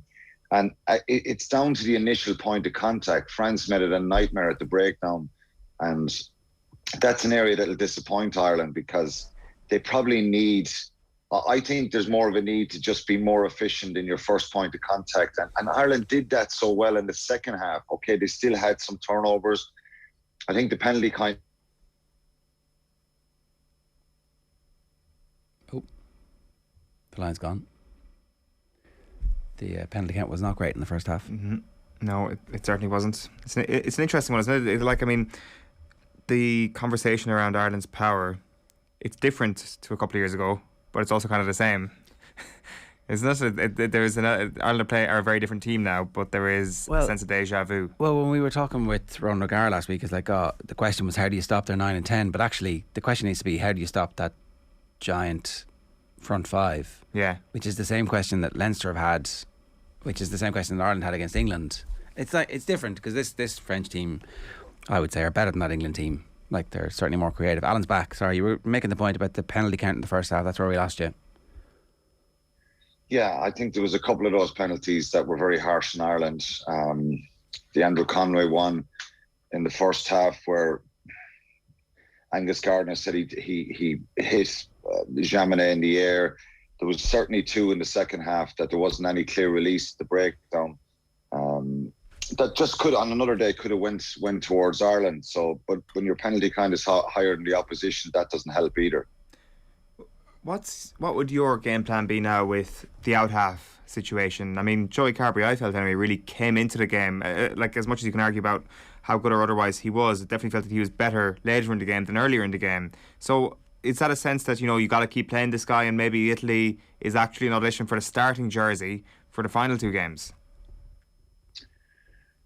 Yeah, but I think Johnny Sexton would probably need a game. I think what we saw from Joey Carberry was that we saw a lot of positives, and this will be, beneficial in the future for him.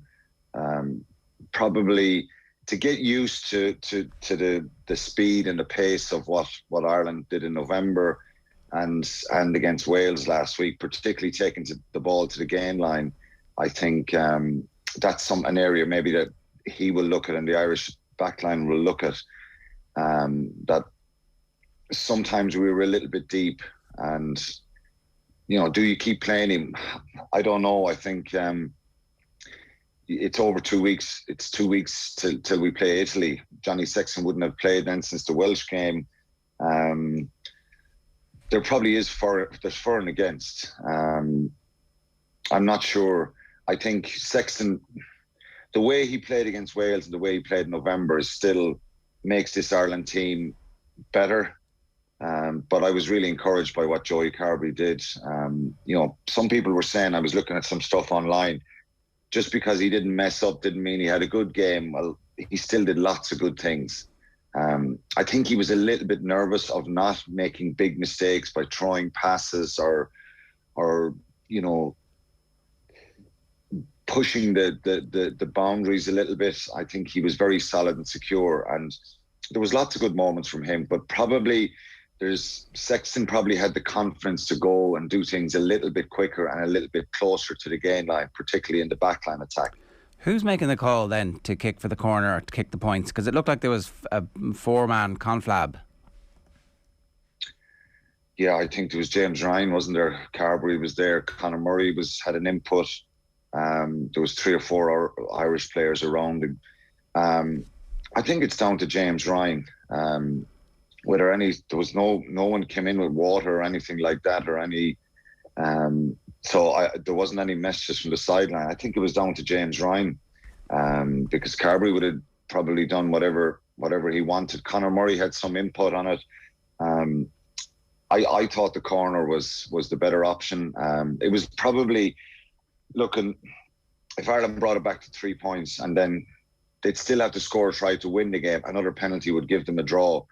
Would that have been better than a bonus point loss? For sure. So you're kind of damned if you do and damned if you don't. But my own opinion I would have went to the corner. I just thought Ireland were turning the screw there. We lost the line out. I think the indecision and the problems Ireland had at the line out earlier in the game probably dictated that. And maybe, Josh van der Fleer gets a maul try right after half time, doesn't he? And I just thought the one we lost where Tadhg kicked the ball through for that 50-22 was an incredible kick and crossed the number 6 for France. He stole the line out. In my opinion, when you watch it back, this was a problem for Ireland throughout the game. There was no clear gap in the line out. France were throwing players across in the air, which you cannot do. And he came straight across that line out and stole it, slapped it back, and even fell way through on the Irish side. It should have been a clear penalty to Ireland. So maybe the decision around that and the frustration from James Ryan, because he was speaking to Angus Gardner a few times about France coming across in the line out, and it wasn't refereed by him. So the decision to go for the post maybe was dictated probably by that.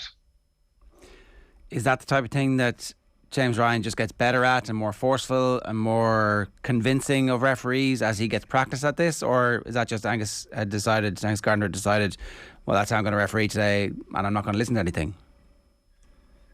Yeah, James Ryan will get better. It comes with experience. He's captained Ireland a few times, and it's getting a feel for the moment. Look, if they go to the corner and sorry, I mean influencing the referee about whether or not the line-out's being refereed properly as opposed to the corner decision. Is that the type of thing that Sexton doesn't put up with, and so therefore it's like you have to look at this, And there's a way of saying that, and I thought he should have been more forceful in the first half. If you go back and watch the first line-out of the game, there was absolutely no gap.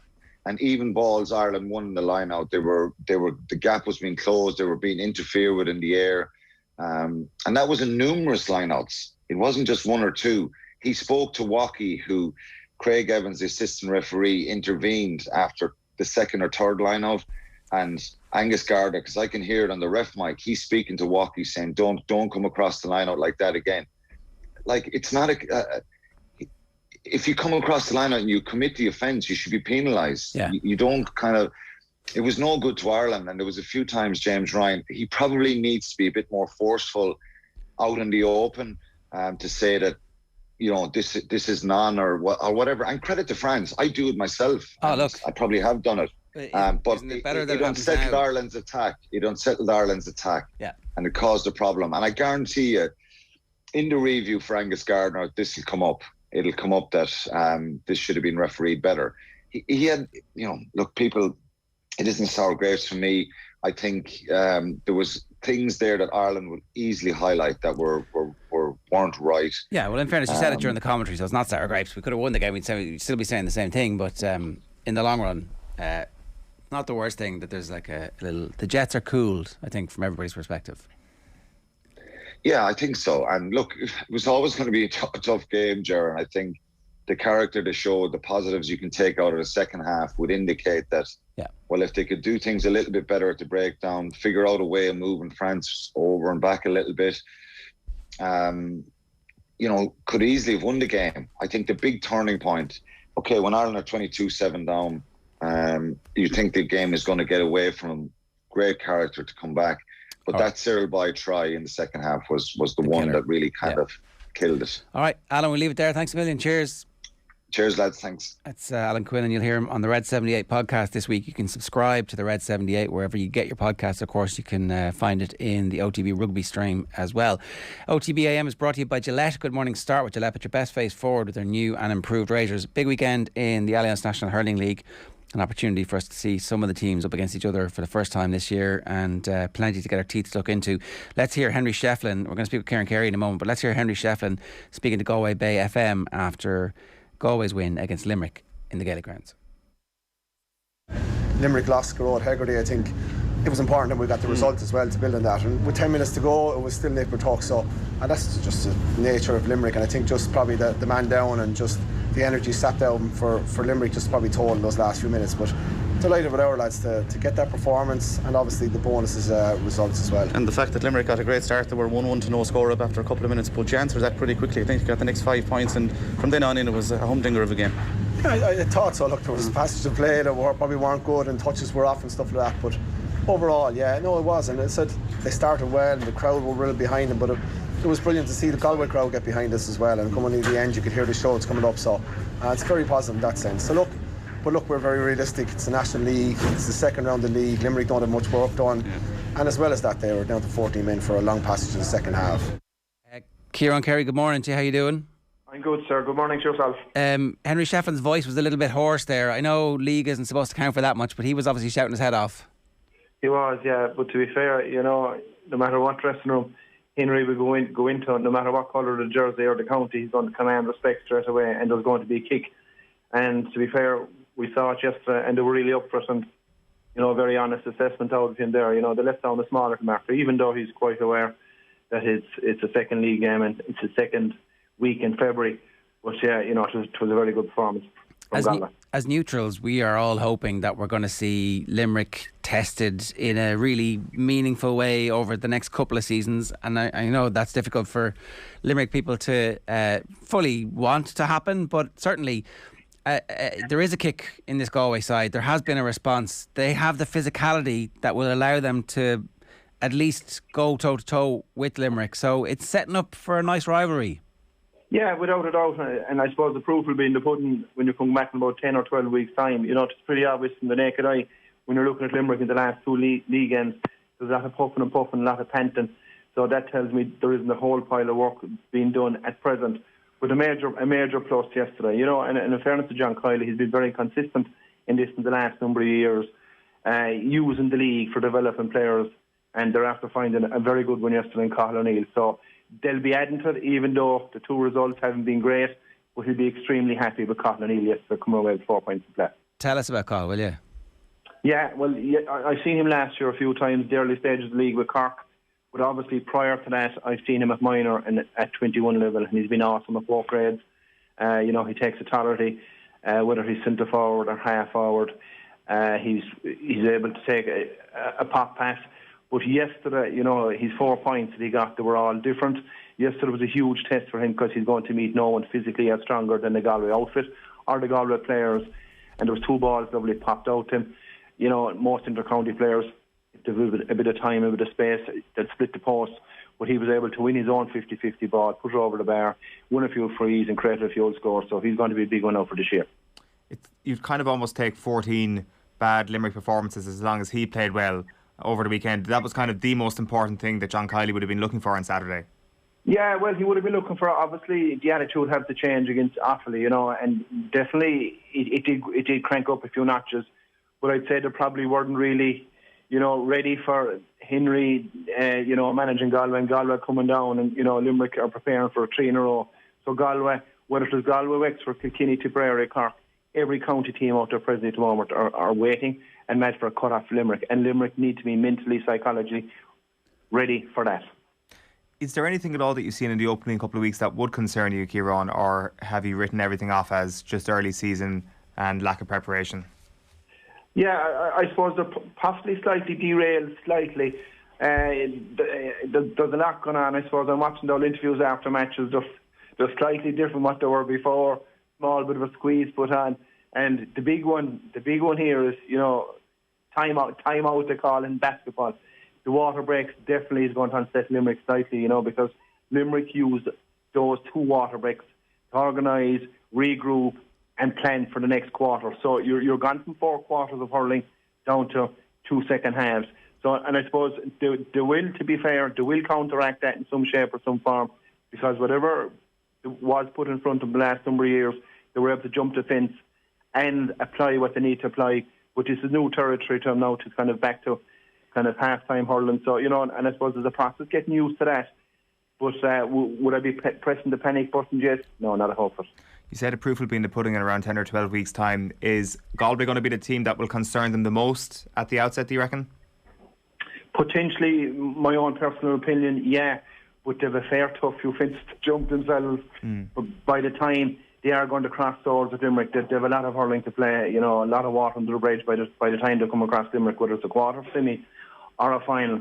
And, if they get that far and Limerick progress that far, then you have a humdinger of a semi-final or a final.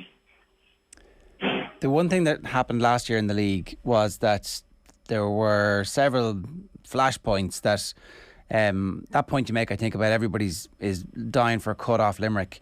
Limerick obviously are not taking a step back when there is any kind of a schmozzle or a row. Limerick have decided they're going to meet fire with fire, and it's obviously worked for them. Is there any concern in that every team realises now that at some point in the game there will be a flashpoint, and just that referees start to look a little bit more closely at the All-Ireland champions and decide, okay, well, you can't get away with stuff because for whatever reason the spotlight is going to be that much more intense? Oh, without a doubt, yeah, 110%, and it'll be on the top 3 guns really.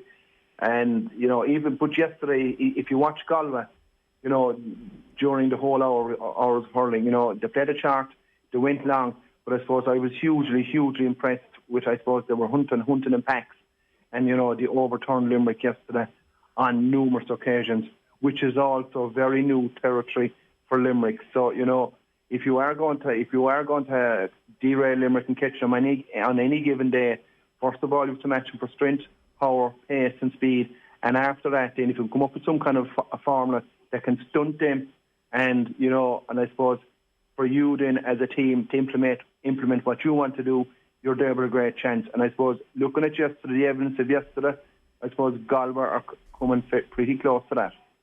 What about specifically the issue of discipline? Are you concerned in any way that Limerick are prone to little bouts of indiscipline within games? I would, to be fair, and I suppose the discipline wouldn't be it's not being highlighted as much when you're winning league titles, when you're winning Munson championships, and when you're All Ireland. You're kind of covering over the cracks. But myself personally, I'd have a slight issue with Limerick with the discipline, yeah, and even when a player, because they're all big, strong men, but even when they are breaking the tackle, a few of them have kind of bad habits of kind of flicking back, and they're all free. So discipline going forward will be huge for Limerick, and anything above the shoulder up is a total no-go here with the hurley or the arm. How do you fix that though? Because there's this there was a lifelong debate when Wayne Rooney was in his pomp about how do you quell his anger issues. That's if you stop that, that's like he becomes a lesser player. It turned out he had anger issues separately in real life as opposed to just on the football field. Like what can you do as a group to say we can still be the same hurlers, even better perhaps if we're not giving away frees, without resorting to or having that little flick back or getting involved in these fights? Yeah, well, any player going out tomorrow morning, take the title out of it with a county jersey, you're going to be out there hopefully emotionally balanced, and that in itself is a skill. But if there's any bit of extra resentment or a bit of anger that's kind of in the head when you go on the field, it's inevitable it's going to come out. So obviously the backroom team need to take stock, and obviously if there's someone there that's consistent with the flicking and the tapping, he needs to be pulled aside. And if there's extra help required in, so be it. Yeah. Because, look, it's hard to see anybody matching the skill. Galway seem to be able to match the physicality. There's certainly going to be a game if they do meet each other in Croker or Semple or wherever that might come down the road. Is there anybody else out there at the moment whose form you like or who you think are in any way close to bridging the gap? Yeah, and I suppose if you take Cathal O'Neill yesterday, for example, it's his first chance this year, if you like. He got a few goals last year, but inevitably, in fairness to John Kiley, he obviously judges matches, but no different to Brian Cody. He obviously, goes a lot on training. And like Cathal O'Neill yesterday, he's after well and truly putting his hand up, and that's what an inter-county player must do as a sub coming on. If you want to take part and if you want to be on 1 to 15, you have to come on, you have to be consistent, and you have to do that 3 or 4 games in a row. There's no point coming one and playing one good game in 5 or 6, and I suppose the Limerick's bench, going by the last 2 games, they need to look at themselves and they need to come up to the mark, because, there's a good few players, forwards missing, and if there's forwards missing, if you get your chance, well, there's only one way to highlight it, and, that's to ignite on any day you go out. On the other, probably the couple of other games that really caught the eye at the weekend, obviously you had Wexford getting the job done against Clare yesterday, and Kilkenny Tip naturally was the one that was going to catch most of the attention yesterday, which was the later game on TG Cahir. How much did you learn from either of these two teams yesterday? Obviously Tipperary under new management, and at the start yesterday they won't be overly complaining about any win against Kilkenny, I'd imagine. No, and even though it was earlier on in the league, there's a sense of kind of watching a few of the games yesterday that you're nearly playing in the quarter-final of the league. So there's a lot at stake. Watching Tipperary and Kilkenny, yeah, very good game. It is obvious Tip have come with a new type of style, and there's a bit of Limerick-like about it. They're working it out, going through the lines. And but having said that, Kilkenny were thereabouts. I was extremely impressed with Kilkenny this time last year. They were very lucky, I suppose, not to get to the final. So they'll be in the hunt, and I suppose Colin Bonner in his first year, he will want to put down a fair statement on his first year manager. But Kilkenny and Tip, they're going to be in the melting pot come the business end of this, and that's for sure. Have you ever seen anything like the late goal for Ballygunner on Saturday? Oh no, it was I suppose I've been through 2 types of emotions. Lovely for Ballygunner to come on and win it, and I suppose Ballyhale, what a sickener. What a way to lose a game. And, to be fair, they were comfortable for the last 10 minutes and, they nearly crossed the line. But in the modern game, especially the formula and the type of hurling, the way it's being played, anything can happen in the game of hurling presently. So, it's definitely down to the last whistle. And so I'd mixed emotions, delighted for Ballygunner, but definitely felt for Ballyhale. Yeah, some finish, wasn't it? Yeah, absolutely unbelievable. And you know what, now it's going to be a huge boost for Waterford as well going forward. And I think it's important to mention too Ty DeBoer, when he's come back there yesterday as well, and great to see him back. He's going to add an awful lot of experience now. Great defender, great player, and very versatile. So best wishes to him. Great to see him back. Ciaran, great stuff. Great to have you with us. Thanks a million. Okay, God bless. Bye. Ciaran Carey giving us some thoughts there on the weekend's hurling. Maybe the 94 All-Ireland hurling final fairly... Well, I thought that's where he was going to take that there when he was talking about mixed emotions. Lake Olsen hurling probably have a sore point with a lot of Limerick people. have you ever seen a match where, oh yeah, sorry, you lost an All-Ireland final like that? Good, nice of you to remind him of it. On Monday morning, he's just there. This is great. I'm going to go on to chat with the lads. You're like, can I just parse over the most difficult moment of your career, please? Yeah, I hope he's like. I mean, there are Limerick hurlers, believe it or not, children that have gone through bad times in the past. it hasn't all just been sunshine and rainbows for people from that county. It is 9:09 here on OTB AM. Your comments are streaming through. People giving out about the refereeing and there being no consequences for bad refereeing. I think that might be one of the other reasons why you wouldn't get too carried away about what happened at the weekend. Is that like you get a different referee who starts to penalise that stuff for the French. We get territory. Like the big games in the World Cup are going to be a toss of a coin, which is what you want. Yeah, in France, obviously. In France, with a French coin. With a French coin. Yeah. Right. OTB reporter Aisling O'Reilly is joining us next to chat about her experience at the Stade de France. Here's a taste of Aisling capturing the pre-match atmosphere in Paris. Excuse me. We are reporting from off the ball and we are going to try and interview some French people on tomorrow's match. My name is Abdou. I'm from Paris. Like, I'm so very happy to give this speech for off the ball.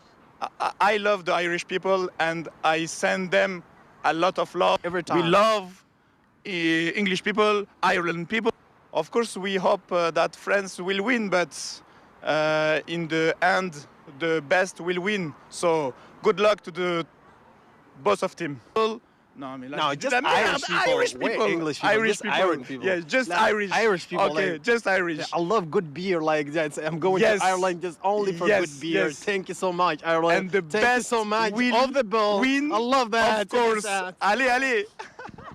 I'm so very proud to give that. It's best information, best ever. Tomorrow you see in the TV, and you can just singing in the radio. Is the best team ever in the world. Okay. Thank you so much. We love Irish, but go France! Yes, for Six Nations. Yes, we are the best player ever in Europe. Yes, you know good that. luck. Good luck to Ireland, but allez la France! Allez la France et vive la France! Yeah, it turned out they were right. Aisling, good morning to you. How are you getting on?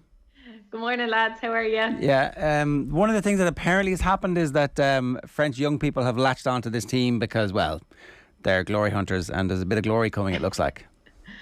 Yes, well, that's definitely evident from those two lads anyway. They called it right. They said that Ireland weren't going to be up to the level, and I think that's what we've seen sort of in the end. But yeah, even on the streets, any of the young people that I spoke to, they were really excited and buzzing for the game, and just this team, really excited to see what this team is going to do. They were mentioned in the World Cup and the like, so yeah, they're getting on board for sure. And humble, no doubt, in the aftermath of victory. They weren't too bad. They said they love the Irish. That's what they kept saying to me. They're really friendly, helping me on the metro. And, I didn't know what to expect in Paris. And I didn't know if people would be too friendly to help you out and all those things you hear about French people. But honestly, they couldn't be more accommodating to me and helpful. So, yeah, I've a new light of them. Owen had a different experience with the good folks at Ryanair in Paris. Yeah, well, they're an Irish people. I mean, famously a French company, or not a French company. I would have been interested to see what they would have been like had they got beaten. That's the true test of humility, I would suggest. Yeah, no, I did go out afterwards to a few of the bars, and it was mostly the Irish bars. So we were in Corcoran's, O'Sullivan's, O'Hara's, and it was packed full of French people, packed. And they were just saying, they always come out when the Irish come over because it's good fun in all the bars, and the songs were still being sang. And the Irish, obviously, the result didn't go our way, but they didn't stop them from celebrating, that's for sure. The post-match press conference is always difficult for the captain and the coach to immediately process exactly what's happened, but they were certainly putting together a united front on the decision-making process at the end. Was that largely, we've seen the clip earlier, was that largely the cut and thrust of the entire press conference? Were there other things that were talked about? And that actually didn't come up till quite near the end, to be honest. At the start, obviously, when they came in, the body language, definitely from James Ryan, really gave off a sense of he's absolutely gutted, which you can't imagine, but it was really evident. He didn't really speak too much, and he was really quiet and, just really dejected. And Yeah, it was tough. But Andy Farrell, he spoke at the start just about it wasn't the plan to go 10 points down. And, you know, the character they showed was unbelievable to come back and bring it to a 1-point game. And, yeah, he spoke about the positives and, look, the development and Joey Carberry and Jack Carty coming out, all these things that were good things. And then, obviously, the decision to not go for a try-in at the end and kick it to the corner, and that came up, and he just said it was absolutely the right decision. He's like, no, there was no question about it. So that's how he felt on it. That's interesting because we had Gavin Comiskey on the pay-per-view yesterday, and he reckoned that there was a sequence of events that almost forced Andy Farrell into doubling down on that decision, because I guess the television cameras get their interview with Joey Carberry first, and Joey Carberry essentially makes the first move with the media dealings with regards to saying this was the right call. So I guess Andy Farrell in that press conference knows that that's after being said, and he knows that he's kind of got to double down, or has everything just been read too much into there? That's sort of what I thought too, Owen. Like, obviously they all chat, they want to put out the best light, they don't want to be going against each other in media interviews after the game, and yeah, he was very quick to answer the question. So, yeah, maybe it was a little bit prepared and ready to go. But like, here's also the other thing that's just after strike me there is that you've got Joey Carberry coming out and saying it was definitely the right call. Like, I mean, we keep going back to like his lack of experience at this level, but at least he's coming out afterwards and is like forthright in his decision. At least he like stands over the call. I guess if you want to clutch at a straw this morning, it's not. It would be worse if Carberry was like, "Oh, I'm not sure." Oh, what was James Ryan thinking, making me kick to the corner? Where does he get off telling me what? That would also have been interesting. That would have been a new dynamic emerging. Yeah, that would be more fun for sure. I'm not necessarily sure we could do for Ireland. Like a disaster, you know. But they had a lot of faith in him. Obviously, like, his kicking all day was really on point. I was delighted for him, you know, to have the performance he did. He was actually the very first person out on the pitch. Like, I was there maybe an hour and a half, maybe 2 hours before we were allowed to go out to our stand.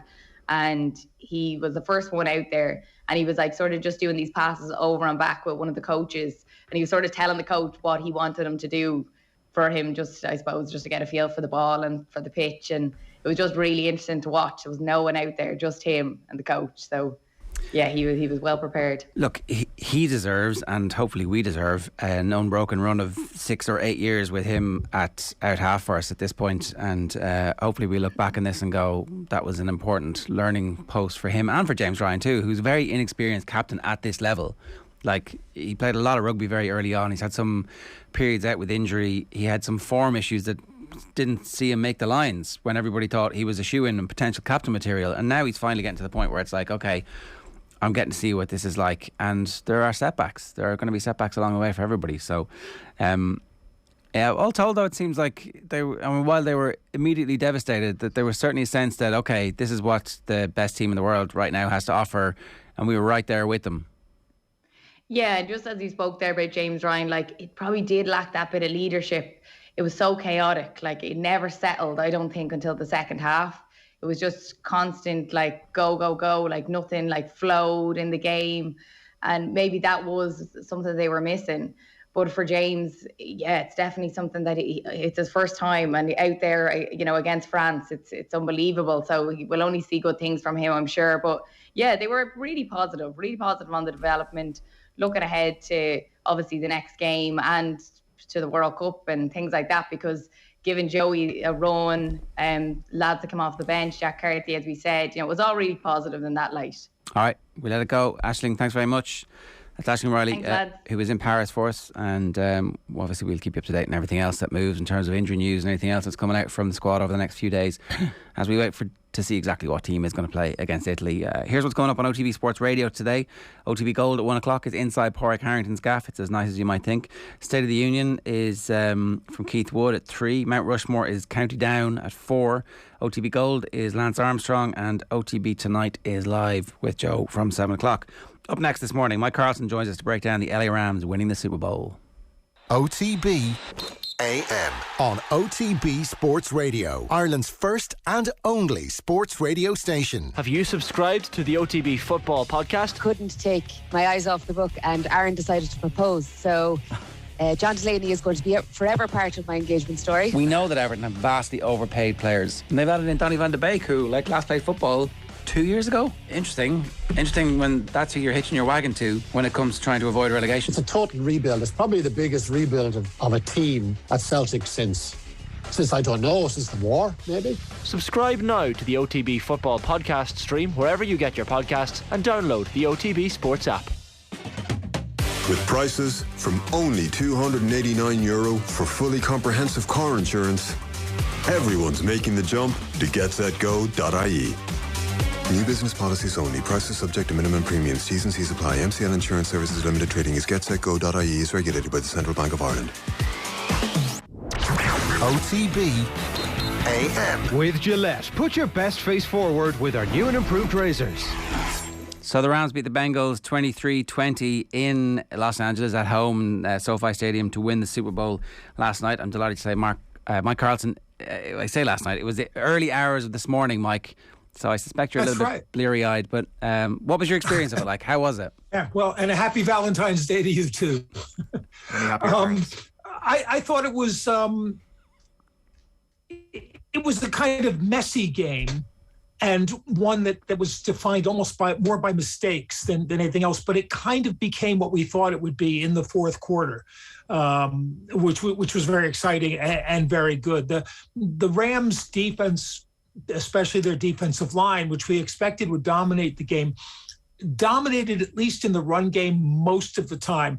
But it was the Bengals' defensive line that actually played better until we got into those passing situations and the Rams started to get the sacks. And the big problem, I think, for the Rams was the injury to Odell Beckham, which left them without enough options because because Cooper Kupp was being double covered most of the time. Stafford tried other receivers. Most of them let him down. And in the end, he had to just force the ball into Cooper Kupp, which was not a bad strategy because it worked. Particularly in that last drive where he only had eyes like a Valentine for Cooper Kupp, and that did work again and again and again and again and again and again. Yeah, and that's the case for Kupp as the regular season MVP got made a whole lot better by this game. I thought they could have easily given the game MVP to Aaron Donald because he had, especially in the fourth quarter, had a fantastic game and made the key play, really stopping Pirine from getting a first down and then pressuring Burrow and nearly sacking him on the fourth down play.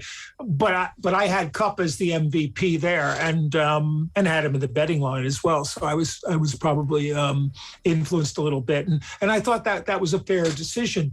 I thought, Matt Stafford pretty much did what Matt Stafford does. There weren't really any huge surprises in this game, except maybe Jalen Ramsey getting beaten, 3 times, all on key plays. One of those shouldn't have counted, all right? I mean, Well, I understand that, and there's a lot of uproar about it because it was obviously a face masking penalty, but the referees were letting them play as the saying goes, which I hate, but that's the way it was. And what the official on the sideline saw was Ramsey reaching in and grabbing Higgins, and Higgins basically pulling himself out of the grab. And because he was on the sidelines and the face masking was on the inside, he didn't see it. The only guy who could have seen it would have been the back judge at the very end of the field, and he missed it either. And in fairness, I missed it until the replay.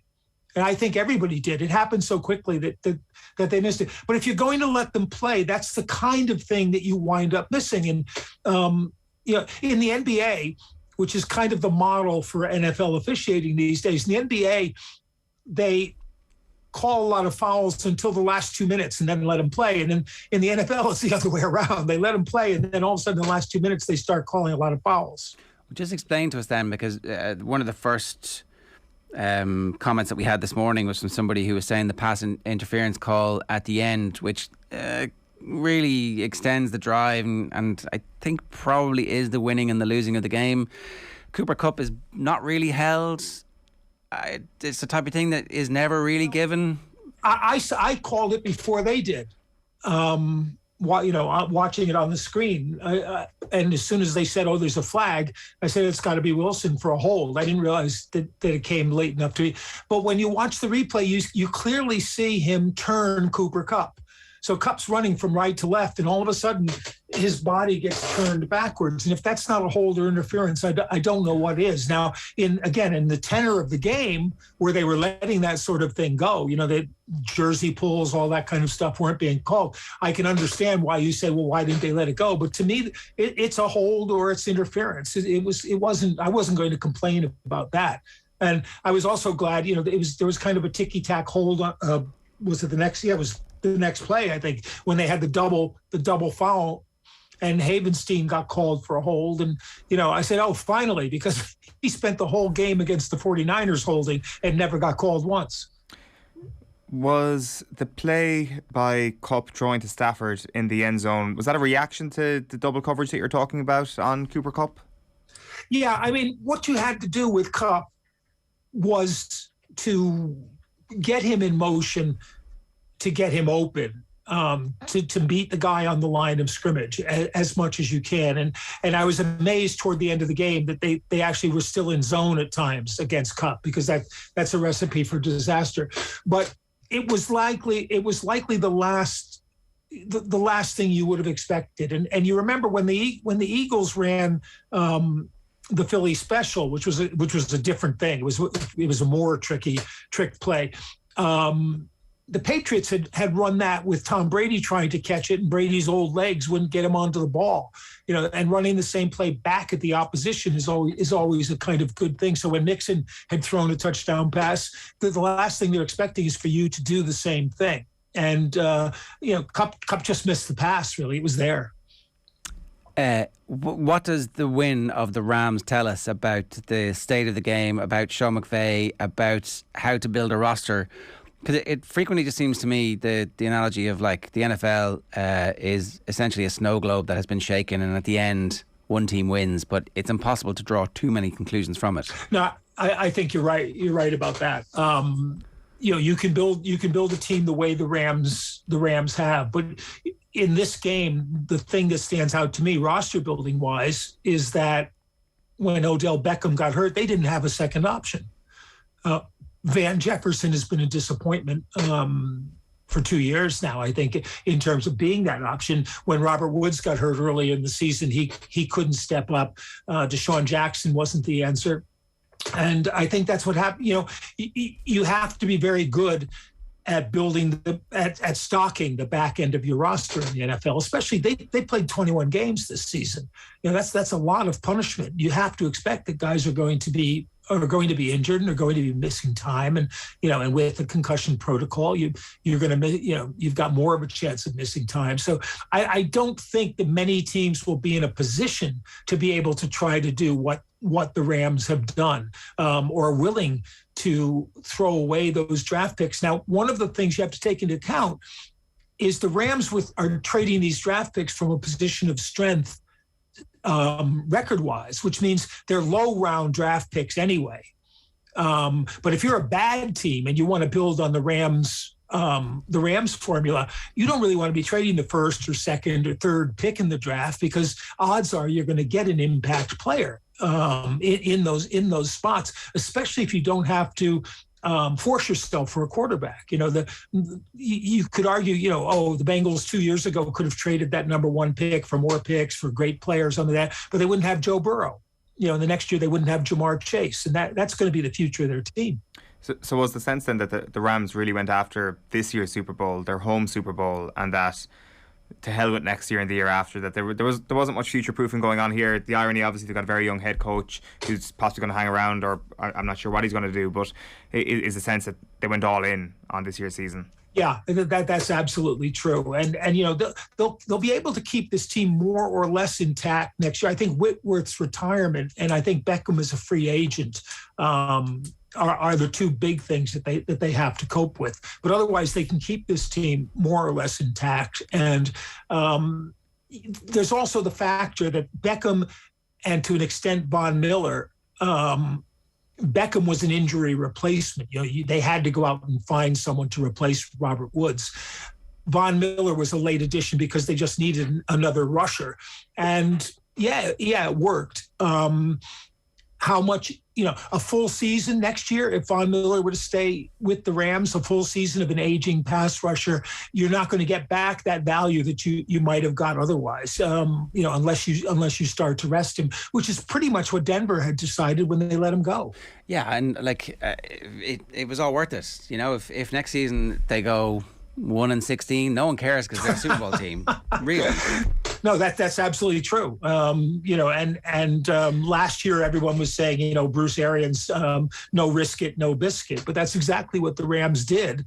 They got their prize, and you can't see that team collapsing, although they're in a very difficult division. But so next year they might wind up being a 10-7 kind of team. But they have the Super Bowl in 2022 to look back on. Yeah, I had not heard a single whisper about this beforehand, but The Athletic were writing about potentially Aaron Donald walking away into the sunset having won the Super Bowl. Now, he was pointing at the ring when there was still 30 seconds left, running around the pitch last night.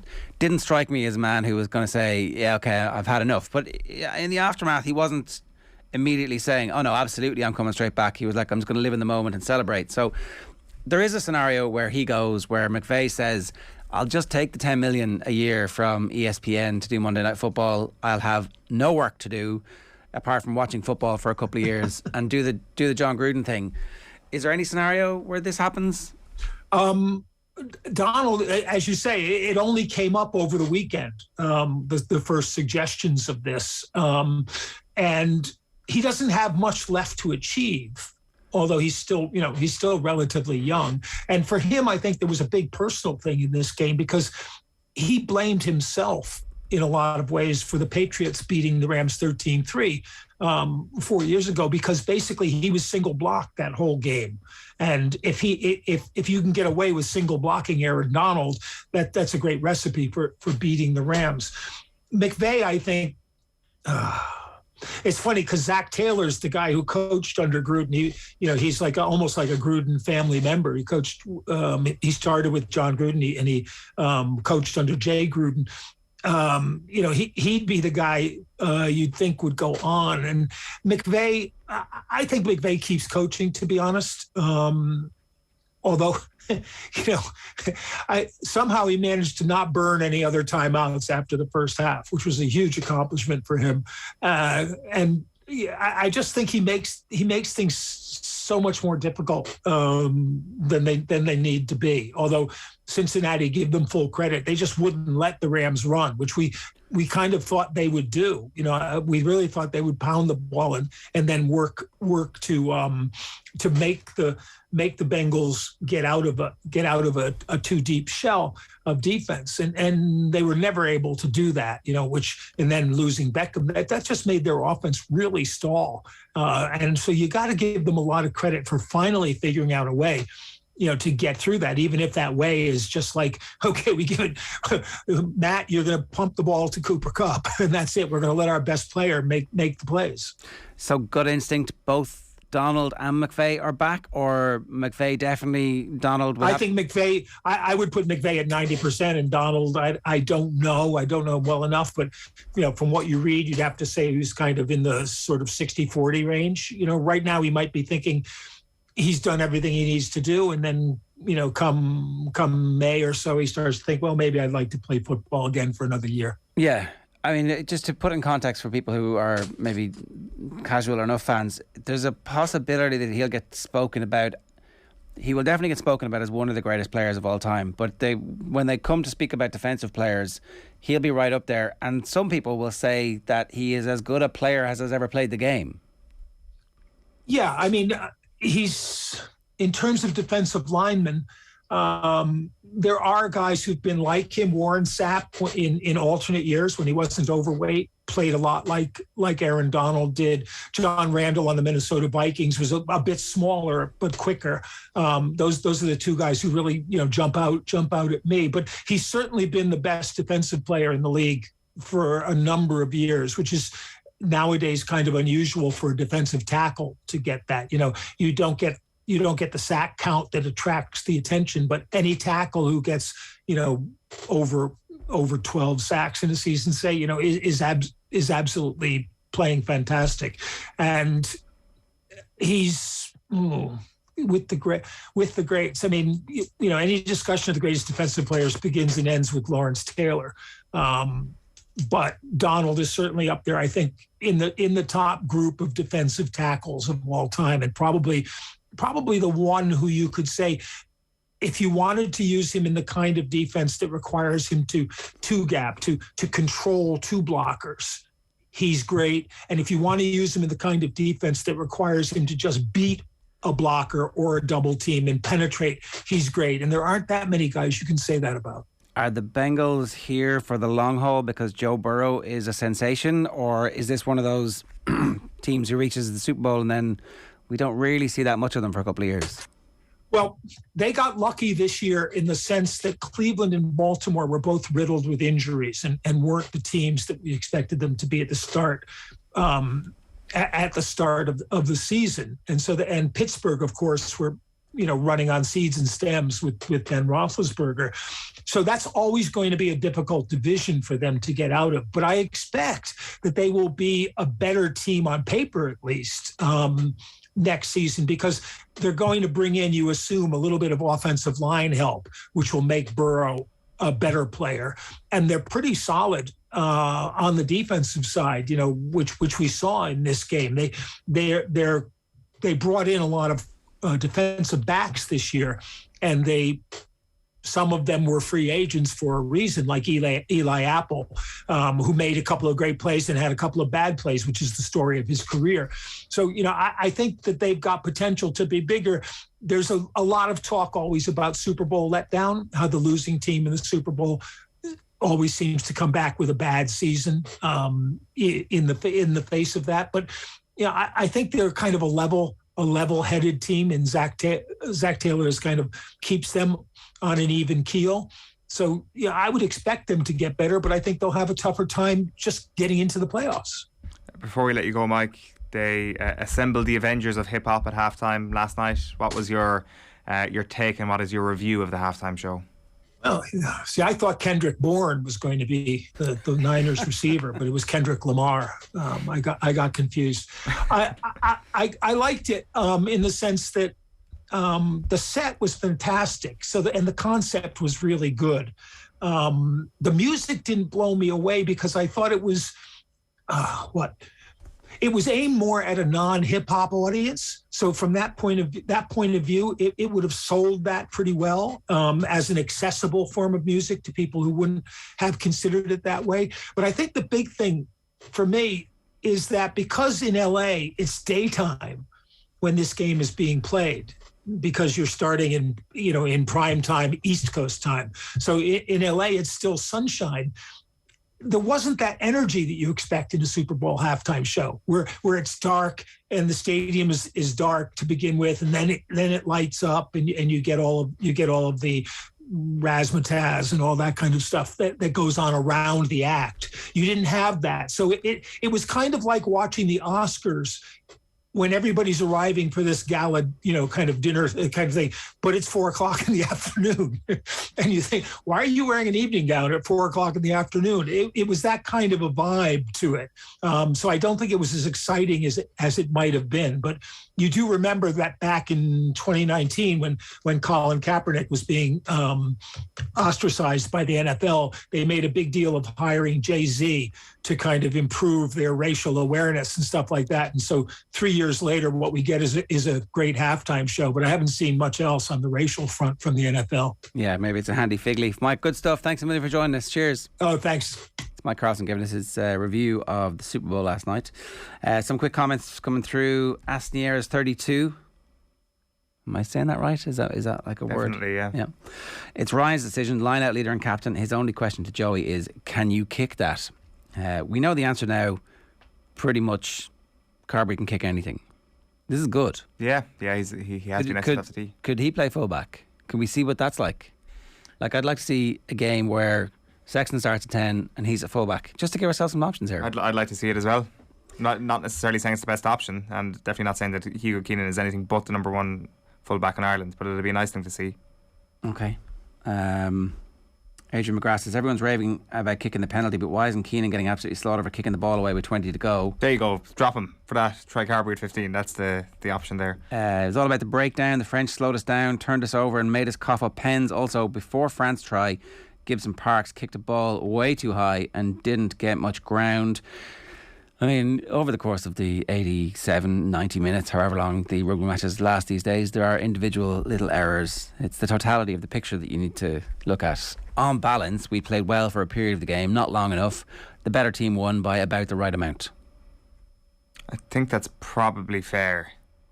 Which is saying something, given how well France played. Sometimes the boring explanation is the truth. Like a 6, if you took that French performance in isolation and to say that they're 6 points better than Ireland, at this stage you might have accepted that. Would you? I'm not sure.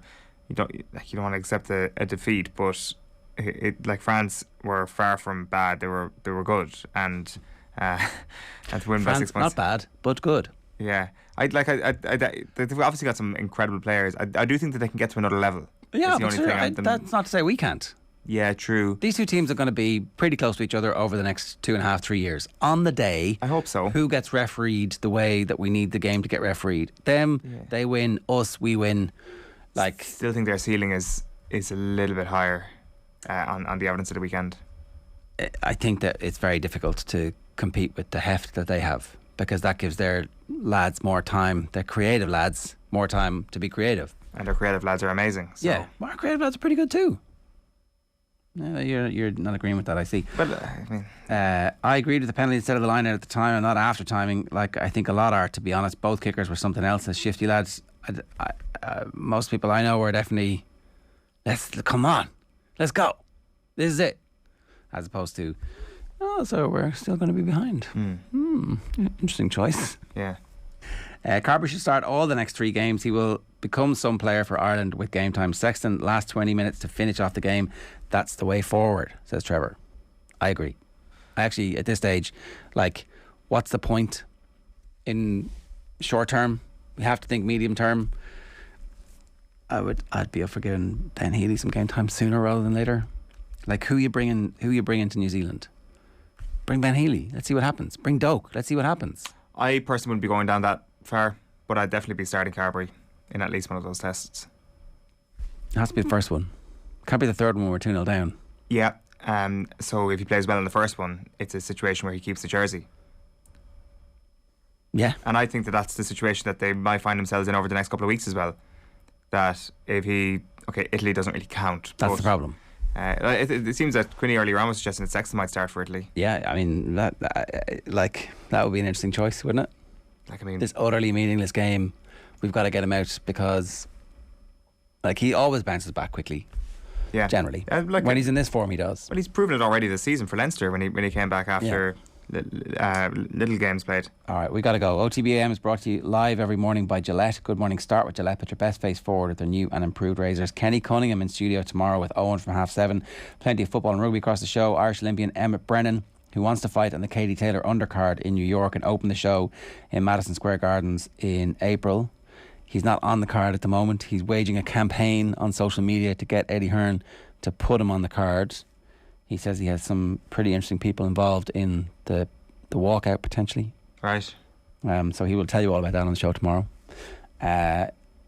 Tommy, Paddy Andrews and James O'Donoghue are back recording episode 4 of the Football Pod tonight.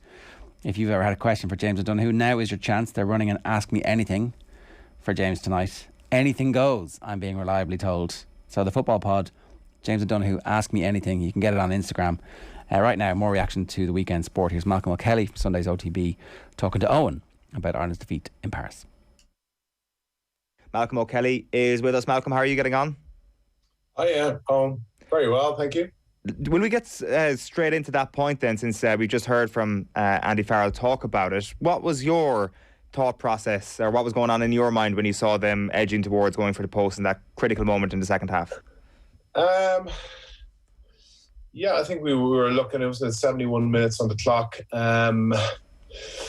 It's one of those ones we're able to look at it from hindsight, you know, and from that perspective, you without a doubt they should have kicked the touch. How many opportunities they would get after that, was hard to know. But then, listen, Andy, I wasn't sure, was that 50-22 line out after that at that stage, and then they lost that line out, you know. So there's still so many variables in play that that the decision was made to kick.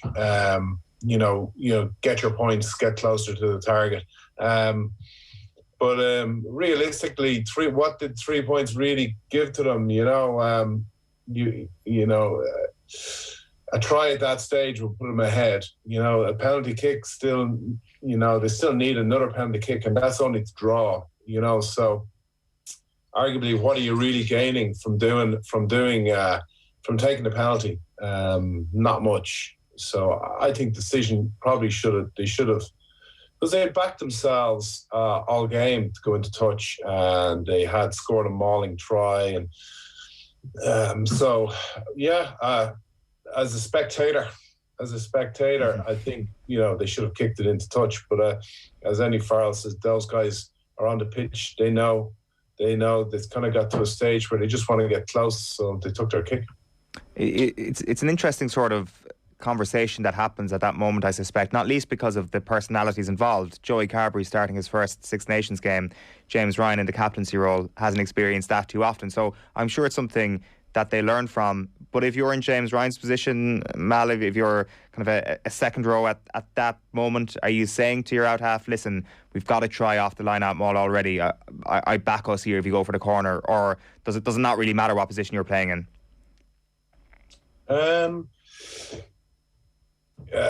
Hard to know. He obviously, you know, there would be many occasions where they would back themselves to go. You know, the heat of the moment, the points that it's very kickable points. You know, obviously were tempting, and they felt maybe that it wasn't at that stage where they were just going to get over. Maybe they felt that they would have to, you know, take a kick and take another kick, and they will get another opportunity. It's hard to know, you know, like the fact that he's a second row, I don't think makes too much difference. You know, he's a leader. He probably, I don't know, Carberry probably said, look, I can get these, it's easy. We'll come back. And so they went with it. You know, that's their decision. And you just have to go with it, you know. What did you make of Carberry's performance overall yesterday? Yeah, I thought obviously there was a huge amount of pressure on him because he hasn't had a huge amount of game time. I thought he really got in. He got going. He got into the game. He found his feet pretty quickly. You had to find him pretty quickly. Once or twice he got caught man and ball, and I think in one particular occasion you always knew that with the French game plan would be to really pressurise the Irish attack and not let them get around them, and they did that. And I think Carberry at one stage showed a great touch to get the ball outside to Andrew Porter, and I think he showed he's got all the skills, and there's a great confidence boost for the team, and I'd imagine for him as well to get through the game in the manner that he did. He really looked very comfortable then.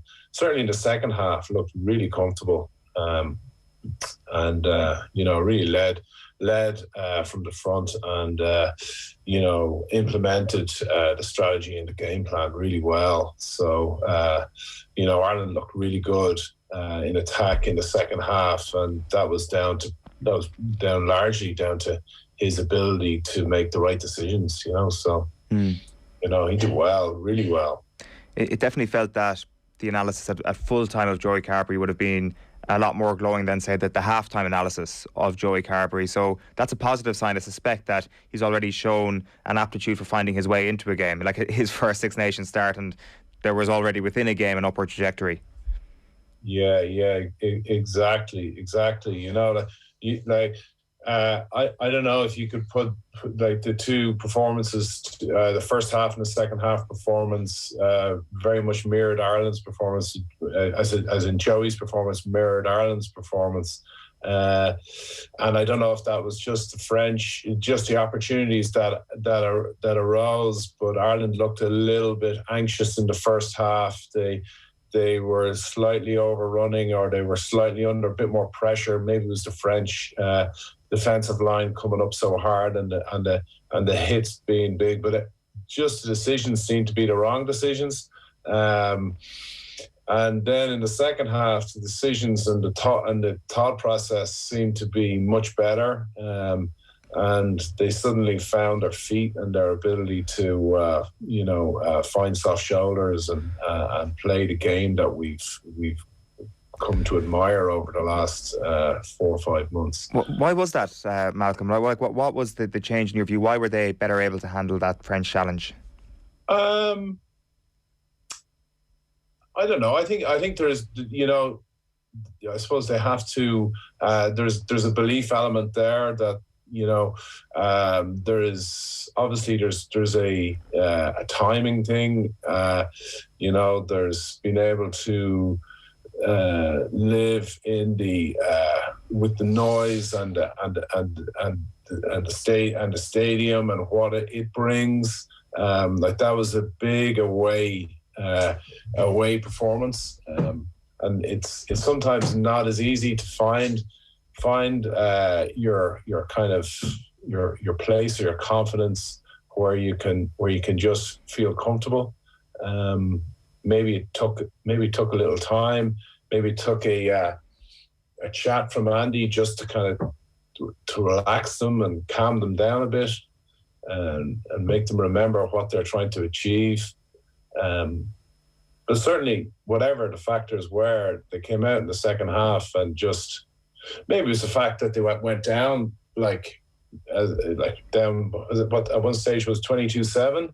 Maybe they thought, the game is over. I can remember us being in similar situations against the French where the game is all but lost, and then suddenly we find ourselves, and maybe it's the French just loosen up a tiny bit. They've been known to do that in the past, and it just gives us the ability or the opportunity to get into our game. But whatever the case was, they certainly found their feet and looked really good. And the manner of their recovery was fantastic, and the speed in which they did it, and the French actually couldn't live with them. So that was very heartening. So do you think there was a sense of we're 15 points down, the pressure's off? Is that kind of what happened? Well, that's certainly one way to look at it. I know that's been the case in my time, but probably for different reasons. But I think there's so little in, and the level of complexity in their game plan, and it requires so many players running good lines that they can easily be overrun, and perhaps they just need their first few opportunities that they had. They did overrun them, or they didn't quite get it right due to the pressure that was applied by the French, and maybe it just took them time to understand and to adapt. And then the second half, they just found those opportunities. I think one particular spark, I think, was a Tyg Furlong plays that kind of loop pass back to Joey, and that just opened them up. And perhaps it just needed it to fall to the right fella at the right time to run the right line, whereas maybe previously they were just pushing it. They wanted to get around and they just couldn't. It could just be that fact that it was just the opportunity that arose. But they took them. They took their opportunities, which were great at that stage. They were back in the game with half an hour to go. And they ended up having another couple of opportunities that unfortunately didn't work for them. And that's all you want from the team themselves, is to be in the game with a few minutes to go, with 10 minutes to go. You want to be in the hunt. It's not always going to go your way, but they certainly gave themselves an opportunity to win that match. When you analyse then the direction this Ireland team has gone over the last little while, stylistically it sounds like you're very much on board with this being a way that will beat France on another day. That maybe there was just a couple of things that they need to tweak. There was maybe a little bit of experience would have helped them, but certainly the way they're going about it is a way to beat this France team. Would I be right in saying that that's your summation on it? Yeah, sure. They could. I think they could. Perhaps if they're playing at home, they would beat them. I think the home away factor is always, we always talk about it in rugby, but obviously if you look to France 23, you won't be playing them at home. So yeah, there is. I would be hugely confident in what way they're going. It's hard to know what the result will be of this, but they're certainly going in the right direction. They're challenging the gain line. They're finding soft shoulders, regardless of who they're playing against, and they did it against France, which was fantastic.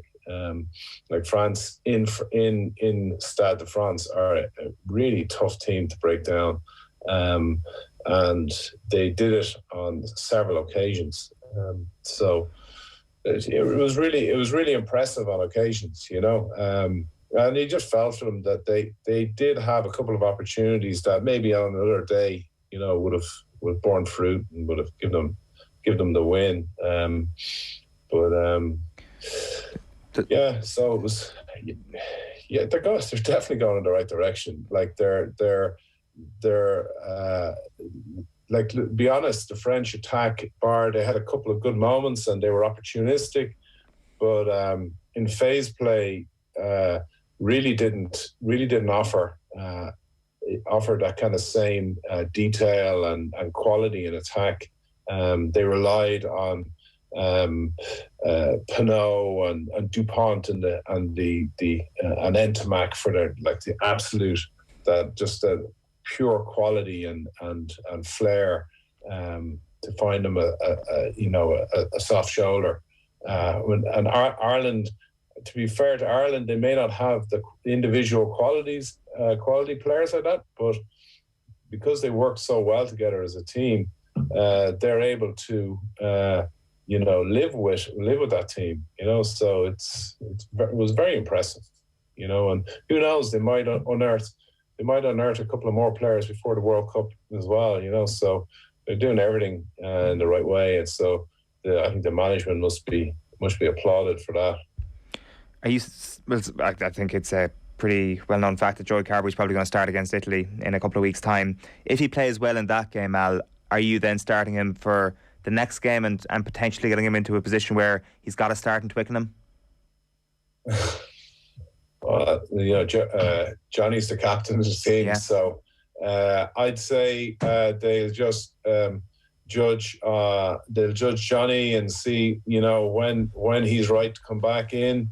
The fact that Joey did so well gives you great confidence that you can put him in for the next game. And then sitting on behind him, then you've got Jack Carty, who it was very hard for him to come in the last few minutes and try and win a match. So was that the right call, Mal? Do you think they should have taken Carberry out of things? Well, I suppose they were just sticking to their plan that they wanted to blood Jack Carty a bit. I think it was a huge ask of him, to kind of come on at that stage, find the pace of the match and deliver something. Probably on another day you'd just let Joey finish it off, but maybe that's not the way Andy works. He wants to have everyone inclusive, everyone gets a bit of a run, and that's more important than the result. So yeah, it was a big call to take him off, and it's not one that I don't think Jack Carty, I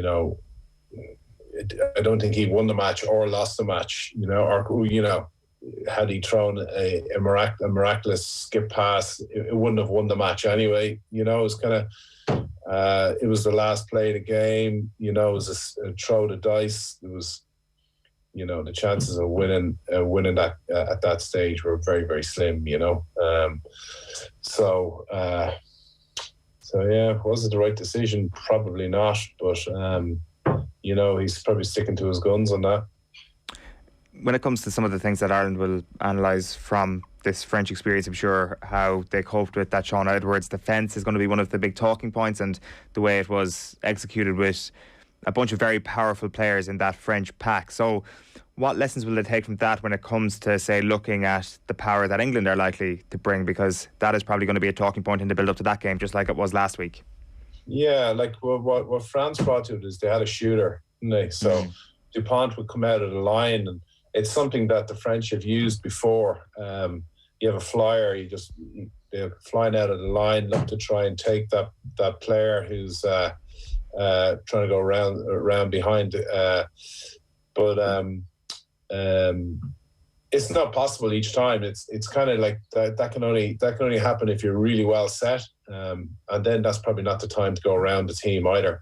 But yeah, like every team is gonna analyse Ireland, and they're gonna come up with different ways to try and stop Ireland from getting around the corner. So it's probably an awareness thing to realise, look, that we need to keep evolving as a team. And you know, this happened under Joe Schmidt. They used the Sexton loop, and then eventually teams figured it out, and they closed them down. But now they've managed to find another way to use it. So and have more people playing that loop pass, you know. So it's kind of like a surprise. It's opposition don't realise who's actually going to do it and when they're going to do it. So teams are going to become aware of that and are going to understand that they need to be more awake and figure out ways of stopping it. So it's just the evolvement of the game. But I think Ireland are very much in the forefront of that in attack at the moment. I think they're leading the way, which is to be applauded as well. You've touched on it already, I guess the uncertainty maybe around the line out and that big call at the end of the game, that you wouldn't be sure whether or not that they would actually get the points from it. So where is the Ireland set piece at on the evidence of yesterday? Obviously France put them under severe pressure at the line out even before Kelleher went off. So what's your read on how they performed in that area? Yeah, I think the lineup was a bit disappointing for them. They lost a few.